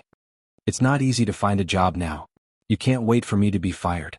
However, Gu Qingze put his arm around her shoulder and said confidently, when you're fired, I'll have a reason to support you. Bai Yu blushed, but he was unwilling. I don't want you to raise me. Girls should be independent and not rely on men to support them. Do you often read chicken soup articles on WeChat? For example, men are unreliable. Women only have a few years of youth and they should be used to fight and struggle. Youth alone can't tie down a man's heart. When a person's pearls turn yellow, they will have no value. In the end, women who rely on men for a living will be eliminated by society. How did he know? She had indeed read such chicken soup stories before. Gu Qingze raised his brows unhappily. What? Do you think I'm that kind of scumbag in the chicken soup novel? No. Or, are you completely insecure? Sense of security? Bai Yan nodded hesitantly. She really didn't feel safe. He always felt that he was the only one who could be relied on. Chapter 4666. If I remember correctly, you work at a design company. Yes. What's the nature of your job? Designing wedding dresses. Only wedding dresses? Yes. Bai Ran nodded silently. We work with wedding dress factories in many cities. Their wedding dresses are all from our designs. Actually, we call it a company, but it's more like a studio. She sighed and said, actually, my dream doesn't only involve the wedding dress. I want to be an outstanding fashion designer, not just designing wedding dresses. It was not that it was too boring, but she felt that her talent was useless. Bai Ran was a girl with low self-esteem and a little pride. And her design talent was what she was proud of. At that time, if she did not have a family background, she could have studied in France and studied design. However, Yi Yuqin would definitely not agree, so she had to give up this opportunity. Gu Qingze said, why don't you consider quitting? That company won't give you much room to develop. But, Bai Ran said in distress, it's not easy to find a job now. Don't you still have me to support you after you leave that job? You can't support me forever. If I can, I'm willing. But you won't be willing to be supported by me forever, right? Gu Qingze said as he hugged her tightly. Why don't you register a company and set up a personal studio? This way you can plan your own career and won't be bound. It's not that easy to set up a studio. Bai Ran sighed. To be honest, I don't even know how to resign. The company won't let me go because my design skills are the backbone of the company. They won't fire me. Then you should resign.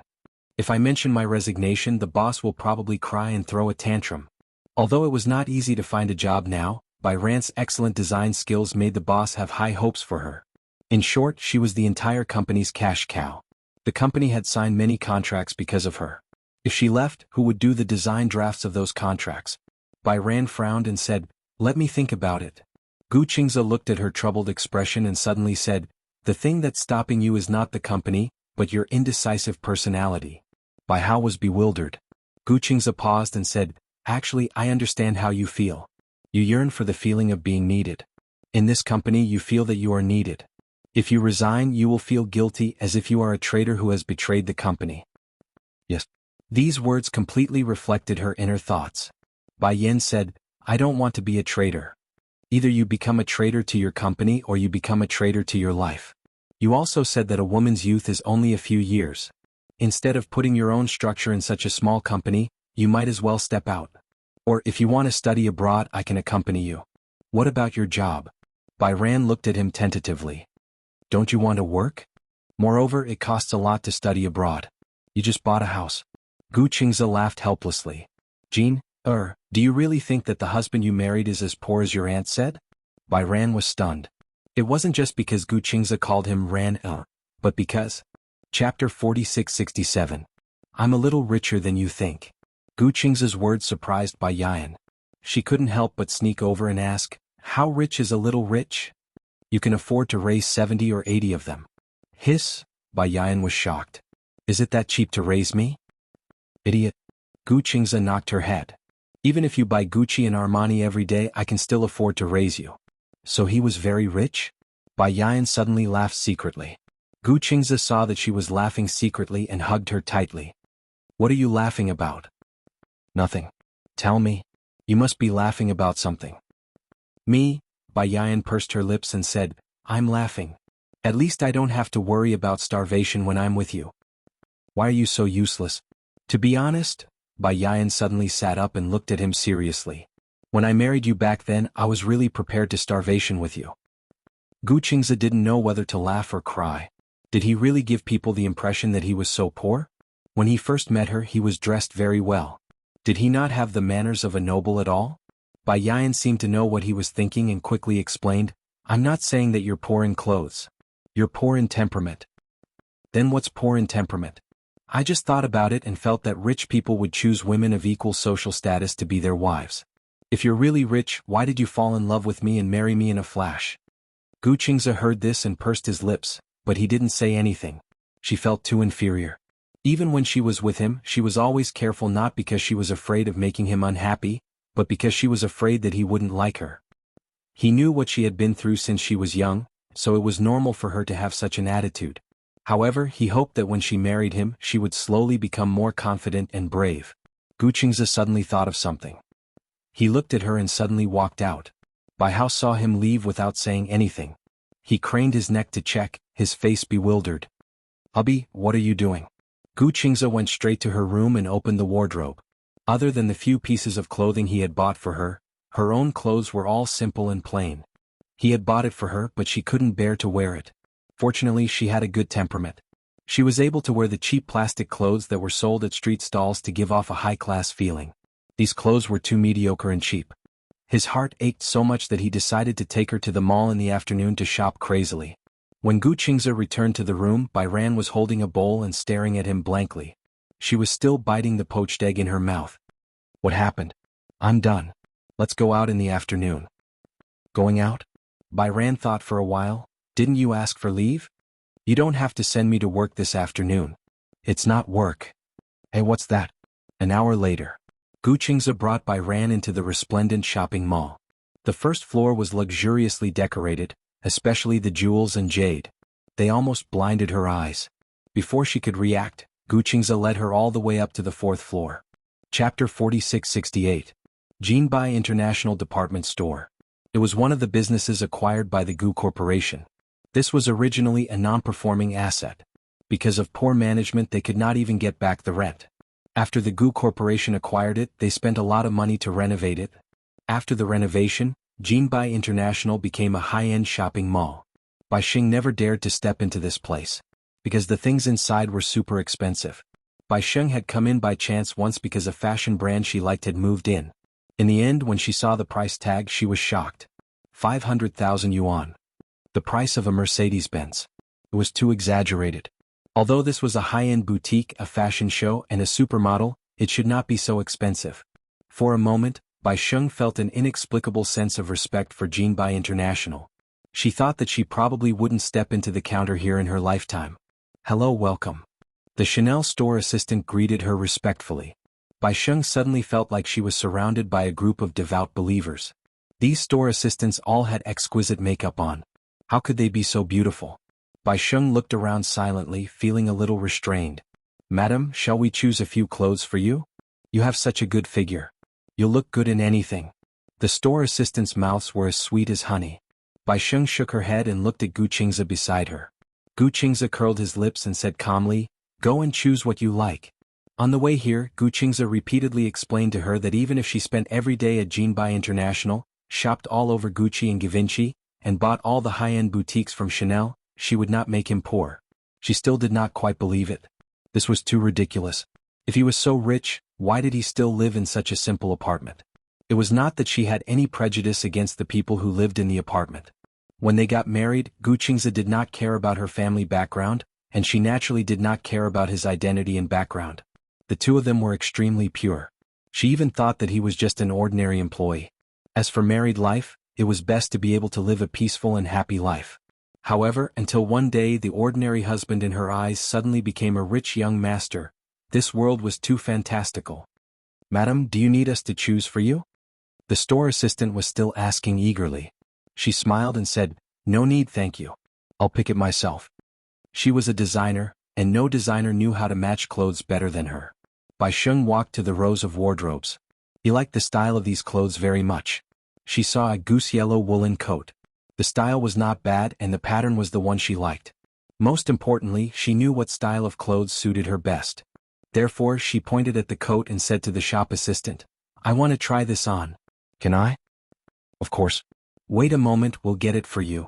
The shop assistant immediately instructed the assistant to carefully remove the clothes. He muttered in his heart, Evil rich people. The truly rich people didn't go in and out of Jinbai International 7 times a week. Instead, they went into the counter and never looked at the price tag. Actually, they had misunderstood Bai Sheng. It wasn't that she didn't want to look, but she didn't know where to look. It wasn't until she took the clothes and entered the fitting room that she saw the price tag that she gasped. Chapter 4669. Bai Ran thought that the clothes would be expensive, but she didn't expect it to be so expensive. Moreover, she knew that the really expensive clothes wouldn't have a price tag. Usually, there would be limited edition clothes in the store. The more expensive the clothes, the less they would have a price tag. Because there was no price tag, the highest bidder would get it. Bai Ran stuck out her tongue. Since Gu Qingze dared to bring her here, it meant that the price was within his expectations. Actually, Bai Ran wasn't picky about what she wore. However, since Gu Qingze had threatened and tempted her to buy clothes, she might as well try it on. After Bai Ran tried on the clothes, she walked out and walked in front of Gu Qingze. She showed it to him. How is it? After Gu Qingze's gaze fell on her, he couldn't look away. It was beautiful. So beautiful that he couldn't look away. He saw the clothes the moment he walked in, but it wasn't so beautiful that it stunned him. It was just a feeling. The quality was good and it had a sense of design. That was all. However, when she wore it, it was so beautiful that it stood out. This was probably the so-called human shirt, right? She looked especially good in it, but it wasn't to the extent that the clothes completely stole her attention. Some clothes were really beautiful. They were so beautiful that ordinary people only noticed the color and style of the clothes at first glance. They often ignored the person's appearance. The person's limelight was completely overshadowed by the clothes. This was why some people said that some people couldn't hold up to this kind of clothes. This was also why the clothes worn by some supermodels were so beautiful, but when they wore them, they either didn't look good or completely stole the attention. Bai Ran wasn't very tall. At least, she wasn't as tall as a supermodel. However, this style made her look slender and graceful. Most importantly, her body proportions were better. A 9-headed body, the golden ratio. Let's look at other styles. Gu Qingze suddenly blurted out this sentence. Bai Ran was a little disappointed. Is it because I don't look good in this? How can that be? Gu Qingze smiled. You're a designer. You know how to match. The clothes you match will definitely look good. I'm just showing you something else. What about this one? Pack it up. Pack. Bai Ran was very curious. Why didn't he ask about the price? 99999. Close to 100,000 yuan for a piece. Poverty really limited her imagination. Bai Yu looked around again and picked out 2 dresses from Little Fragrance Breeze. She took them to the fitting room. In the end, under Gu Qingze's instigation and connivance, Bai Ran was also blinded by greed. He chopped off his hands and squandered his money in various ways. When they reached the 5th floor, Bai Ran thought that she wouldn't be interested in branded bags like Hermes, Louis Vuitton, or Gucci. It was only when she touched the real bag that she realized how much she had. What? Nothing. No. It turned out that Bao Bao could cure all kinds of diseases for women. Especially for a designer like Bai Ran, he liked beautiful things at first sight. This was especially true for Gucci's Dionysus series. Usually, when people saw pictures of the bags, they would only feel that the bags were too gaudy and did not have any aesthetic appeal. Chapter 4670. At first, when the shop assistant took the bag out, she was a little afraid to touch it because she saw how careful the shop assistant was when taking the bag out. Before taking it out, the shop assistant even put on a pair of cotton gloves. It was such a grand ceremony. She didn't dare to touch it. How expensive was this bag? Bai Ran didn't dare to touch it at first. She looked at Gu Qingze and muttered in her heart. This was her first time in a luxury store, so she didn't know about this. Did she have to buy this bag just because she touched it? She wasn't going to buy it, so she could only look at it? Gu Qingze understood her embarrassment and picked up the bag himself. He handed it to her and said, "Carry it." Okay. Bai Ran carefully took the bag and carried it on her body. Suddenly she felt as if she was carrying a mountain of gold and silver. She walked to the mirror and looked at it for a while. Then she hurriedly took the bag off. Gu Qingze didn't know whether to laugh or cry. "What's wrong? You don't like it?" "It's not that," Bai Ran winked at him. Seeing Gu Qingze's confused expression, she walked over, took his hand and walked to the side. "How much does this bag cost? It should be a few thousand yuan, right?" Gu Qingze thought about it. He remembered that last year when he accompanied Gu Jinglian and Chu Ho to Jinbai International, he also bought a wine god bag. It seemed that it also cost 10 to 20,000 yuan. A few thousand yuan was not enough to buy it. However, in his mind, a few thousand was equivalent to tens of thousands. It seemed to be more or less the same. Thus Gu Qingze nodded. More or less. It's so expensive. However, she wasn't that surprised to know that a bag cost a few thousand yuan. Perhaps it was because she had the Chanel clothes that cost tens of thousands, so when she saw a Gucci bag that cost a few thousand yuan, she felt that it wasn't too expensive. Although it was beyond her spending range, but it was still cheaper than the clothes that cost tens of thousands. Bai Ran patted her chest. No wonder the shop assistant had to wear gloves when they passed the bag to her. Maybe it was because the quality wasn't good? Suddenly, many guesses appeared in her mind. Just as Bai Ran was thinking about it, Gu Qingze had already taken the bag that she had taken a fancy to. When the shop assistant was checking the bag for Gu Qingze, Bai Ran walked over and was shocked. "You bought it?" "Yes." "I didn't say I wanted it. I think you look good with it on your back." Gu Qingze smiled. "It's not expensive anyway. Only 15,000. It was indeed not expensive. Bai Hao nodded in a daze. He glanced at the other bag and was deeply attracted by it. A pink bamboo bag from Gucci was placed in the most eye-catching position. Because she especially liked pink, she couldn't help but take a few more glances. Gu Qingze noticed that she was staring at the bag, so he said to the salesperson, "Swipe the credit card for that bag too." Bai Sheng was nervous for a moment. He tugged at his sleeve and said worriedly, "What are you doing? I didn't say I wanted it." Gu Qingze said righteously, "But you like it." Bai Sheng looked defeated. "I didn't say I liked it. Why do you keep staring at it if you don't like it?" As he spoke, Gu Qingze pinched her nose affectionately. "Your eyes have already betrayed you." Chapter 4671. Bai Sheng didn't say anything. She didn't dare to let her gaze wander around. She didn't want this man to buy it again if she saw any bag. Gu Qingze looked at her and found it funny. This girl had probably lived a hard life and was afraid of being poor. He saw that she was clearly interested in the bag, but she only looked at it and did not even dare to touch it. Did he have to buy it just because she touched it? He didn't buy it because he saw her touch it. What really made him decide to buy it was the longing and love in her eyes. He knew that she wouldn't have the nerve to ask him to buy a bag. After all, this bag was not cheap. She was so sensible and considerate. She would not be willing to part with it. However, he was willing to part with it. One bag, two bags were only tens of thousands of dollars. Even $1,000 could not buy her happiness. This was not to make up for anything. Instead, he was using limited money to buy something she liked. The value of this was not something that could be measured by tens of thousands of dollars. If he was short of money, he might have some reservations about buying a bag. However, Gu Qingze was not short of money. Not to mention a few bags, he would buy dozens or hundreds of them. As long as she was happy. When Gu Qingze held Bai Sheng's hand and walked around, Bai Sheng still had a lingering fear. She did not know how much she had bought because the bag she bought had been sent home. Therefore, she had no idea how much she had bought. "Did we buy a lot?" Gu Qingze glanced at her and said honestly, "I don't mind buying a little more. It would be best if we could fill up the entire walk-in closet." The walk-in closet in the apartment was very big. However, Gu Qingze's clothes only took up a small space. His clothes were very simple. Most of them were of the same style. This was because he did not like to waste time and energy buying clothes. If Chu Ho had not reminded him to always wear the same style of clothes, people would inevitably think that he did not change his clothes. Therefore, when Gu Qingze bought clothes, he chose a few more styles and took turns to wear them. Her clothes did not take up a lot of space. In fact, they only took up one closet throughout the year. This was including the clothes he bought for her. As a husband, how could he not feel sorry for his wife? That cloakroom is already very big. So you should buy more. Don't always look empty. What if it's full? What if we buy it next time? You should at least leave some space. Bai Yen sighed. Gu Qingze indulged her too much. If this went on, would she become arrogant because she was pampered? However, Gu Qingze felt that it would be best to spoil her until she had a princess syndrome. The happiest thing for a woman was to be pampered like a princess by a man. Alright, don't buy any more. Bai Ran said, don't buy clothes and bags. I bought enough today. Come back next time. Gu Qingze looked at her. What?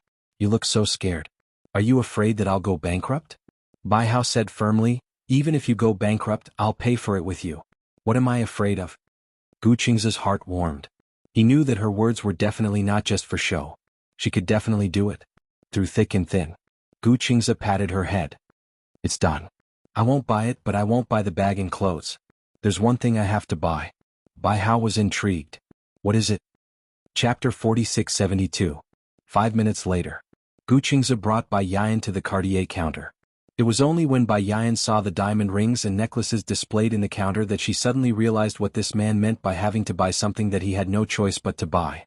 A ring? Bai Yan was a little surprised. Actually, she was different from ordinary girls.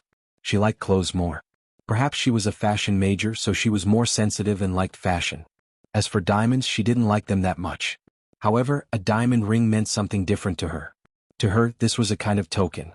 The shop assistant welcomed them warmly. Good afternoon, sir, madam. Are you here to choose a diamond ring? Yes. May I ask if you are looking for an engagement ring or a wedding ring? Gu Qingze glanced at Bai Yan and said, an engagement ring. A wedding ring. Bai Yan said, we're already married. Let's just buy a wedding ring. The shop assistant began to introduce enthusiastically, may I ask what the budget price is? I can introduce it to you. No need. Gu Qingze said, let her choose for herself.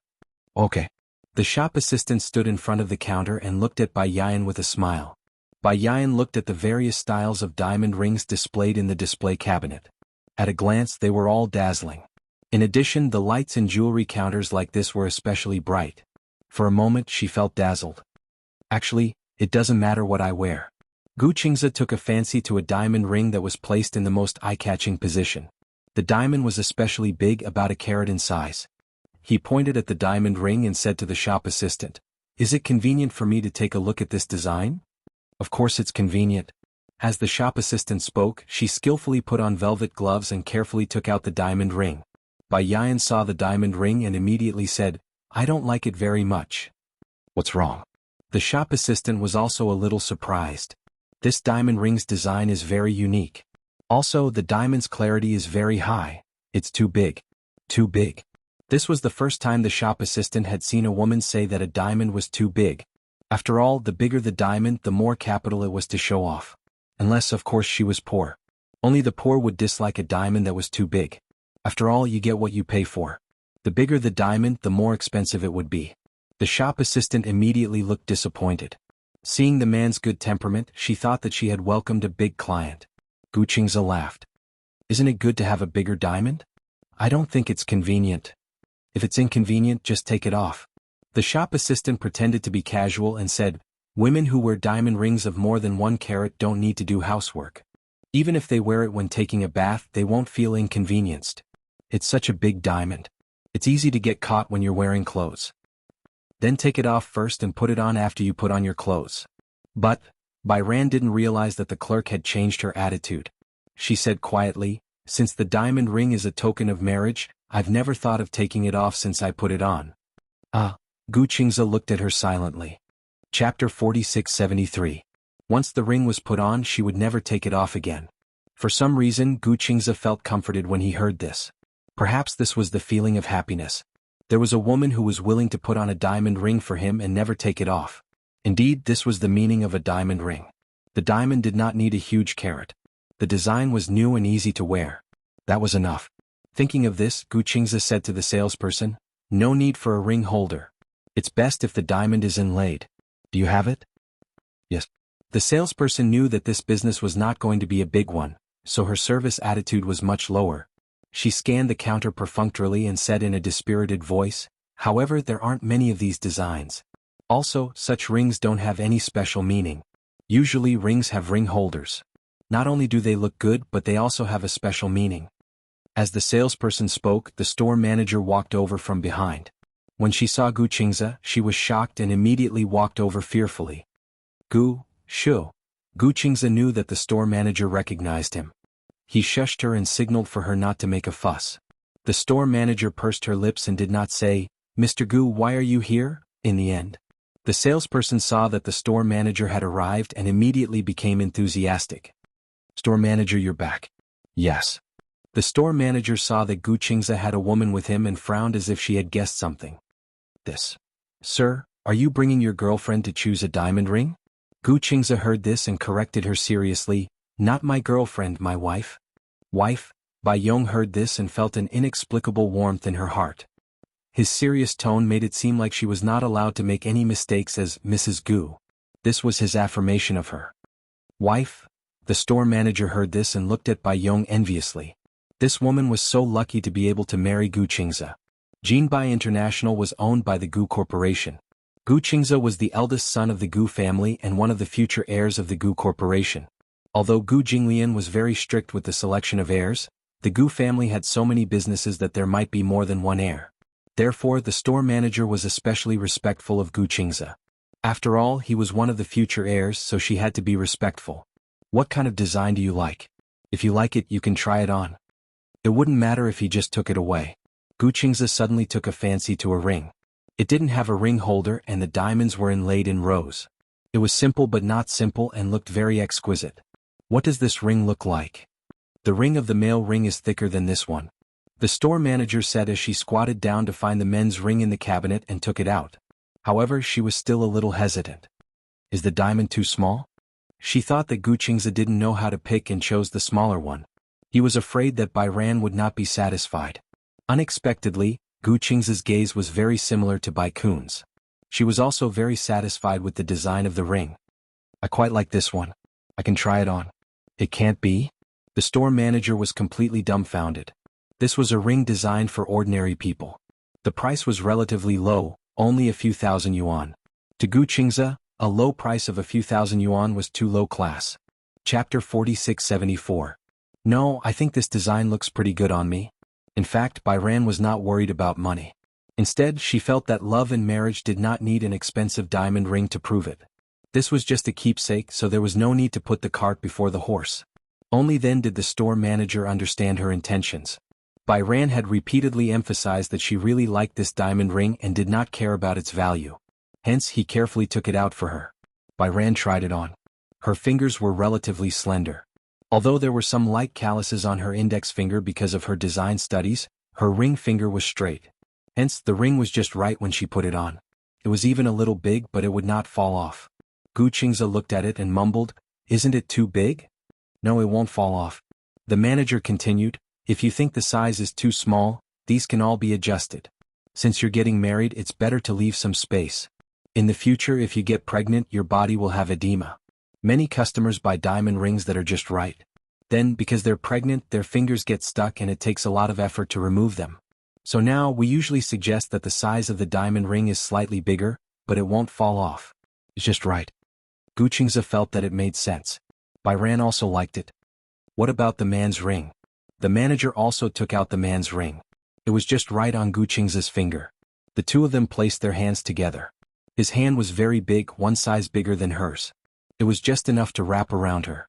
When their hands were placed together, they were both slender and fair. They were completely qualified to be hand models. "It's so beautiful." It wasn't the most beautiful design, but it looked so good on the two of them. Most importantly, it had a good foundation. "Then this one." Bai Ran looked at Gu Qingze. The two of them looked at each other and smiled tacitly. "Okay." After paying the bill, the ring was put on her finger. Since it was a wedding ring, Bai Ran had no intention of taking it off. She didn't like jewelry, but this ring had a special meaning to her. The two of them left arm in arm. On the way home, Gu Qingze was driving while Bai Ran kept looking at his hand. Occasionally he would raise his hand and spread his fingers to make various poses. At that time it was close to dusk. Under the dim yellow light, the diamond ring on his finger emitted a bright and dazzling light. "So beautiful." Hearing this, Gu Qingze smiled. "Is the ring beautiful?" "Yes, but my hands are more beautiful. No matter what ring it is, it will look good on my finger." Gu Qingze didn't know whether to laugh or cry at her narcissism. He couldn't help but reach out his hand and place it on the back of her hand. His fingers intertwined with Bai Ran's, and at this moment, his heart felt as if it was filled to the brim. "That's great." Gu Qingze said this out of the blue. "What's good?" "Feels good to have a home." Gu Qingze said sincerely, in the past I didn't feel anything special about marriage. But now I feel that marriage isn't just about those fancy and solemn ceremonies. It's about a sense of belonging. Why do you suddenly feel this way? Because. Chapter 4675. Speaking of your parents, Baiyu rubbed her chin and said curiously, I'm also very curious. What do your parents look like? Why are you curious? Because, she blushed and said hesitantly, because if you're so handsome, your mother should be very beautiful and your father should be very handsome. Gu Qingze also hesitated for a long time and explained seriously, Actually, my father is prettier and my mother is more handsome. What did he mean? Beautiful father-in-law? Handsome mother-in-law? No matter how one looked at it, it was hard to match this description. Seeing that Baiyu was so curious, Gu Qingze also became enthusiastic. Why don't I arrange for you to meet my parents? It's not that you don't want to, Baiyu was a little embarrassed. Gu Qingze said helplessly, how am I not willing to? It's not like I've accepted it with you. Their hearts are more delicate. I don't know how you feel about me. What if I introduce you to them first and you're not satisfied with me and we don't make it to the end? They won't be able to take it if their daughter-in-law flies away. Was that so? Baiyu did not know whether to laugh or cry. She immediately held his hand and gave him an affirmative answer. Don't worry, I won't fly away. Since I'm already married to you, I must learn to be a good wife. There's no need for you to worry. Then, tomorrow it is. Gu Qingze held her hand and heaved a sigh of relief. What she meant by this was that she had already decided on him and would not waver. He understood it that way too, right? Baiyu could not help but look forward to it. I'm so looking forward to meeting my parents-in-law, but isn't it too abrupt? We didn't even tell them about our marriage. My mom probably knows, but as for my dad, Su Qingsang said. Gu Qingze thought for a while. Chu Ho probably would not tell Gu Jinglian about this so quickly. Baiyu really started to imagine. It was so strange. She could not imagine how Gu Qingze's parents would look like. Beautiful father-in-law? Handsome mother-in-law? It was really difficult for her to imagine. However, since Gu Qingze was so gentle, her parents-in-law should be kind as well, right? The two old men lived in an ordinary and simple apartment and treated each other with respect. Because Gu Qingze said that the two of them were very loving. However, all these fantasies were shattered when Bai Ran stood at the entrance of the Gu mansion, which was heavily guarded and unadorned. The entire Gu residence occupied the most expensive piece of land in the capital. It could be said that every inch of land was worth gold. Not only that, she didn't know why, but when she stood in front of this old mansion, it gave her a very oppressive feeling. It was as if dark clouds were pressing down on her. How familiar! Bai Hao furrowed his brows looking at the high threshold. He felt familiar with this door. Had she been here before? If she had been here before, why didn't she remember? If he hadn't been here before, why did he give her the feeling that he had been here before? What happened? Gu Qingze saw that she had been standing at the door motionlessly. He walked over and gently pinched her face. You haven't even seen your in-laws and you're already nervous? No, she was not too nervous, although she was indeed a little nervous. However, Chapter 4676. Gu Qingze held her hand and walked into the Gu mansion.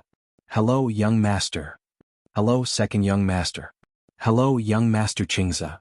Along the way, the servants bowed and greeted him. Baiyu felt her scalp go numb. The rules were strict. What era was this? There was still such a clear hierarchy. Although these people kept addressing Gu Qingze as young master, there was no humility in their eyes when they looked at him. Instead, there was a doting look in their eyes. It was as if their beloved junior had finally returned. It was a very friendly and natural attitude. However, they kept addressing him as young master, which made Baiyu feel a lot of pressure. 10 minutes later. In the living room, Baiyu stood in front of Gu Jinglian and Chu Ho in a daze. It turned out that on the way here, she had a blueprint of Gu Qingze's father and mother. However, after Gu Qingze introduced Gu Jinglian and Chu Ho to her seriously, Baiyu had to admit that she was petrified. Okay. Especially Gu Jinglian. In her impression, he was from her father's generation. It was normal for his face to have some wrinkles and his skin to be rougher. However, Gu Jinglian felt that there was no change. It would be better to say that his facial features had not changed much.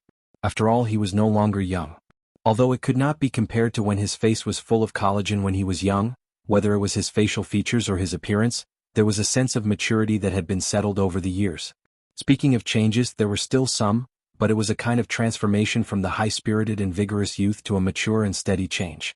However, if Gu Qingze were to introduce Gu Jinglian as his elder brother and not his father, Bai Ran would probably foolishly believe it. Too young, Chu Ho was even younger. She didn't use expensive skincare products, but her skin was completely different from her peers. Bai Yu was dumbfounded. It was not only because of their youthful appearance, but also because of Chu Ho's familiar face. It reminded her that this woman had come to the house before. Moreover, she claimed to be Gu Qingze's aunt.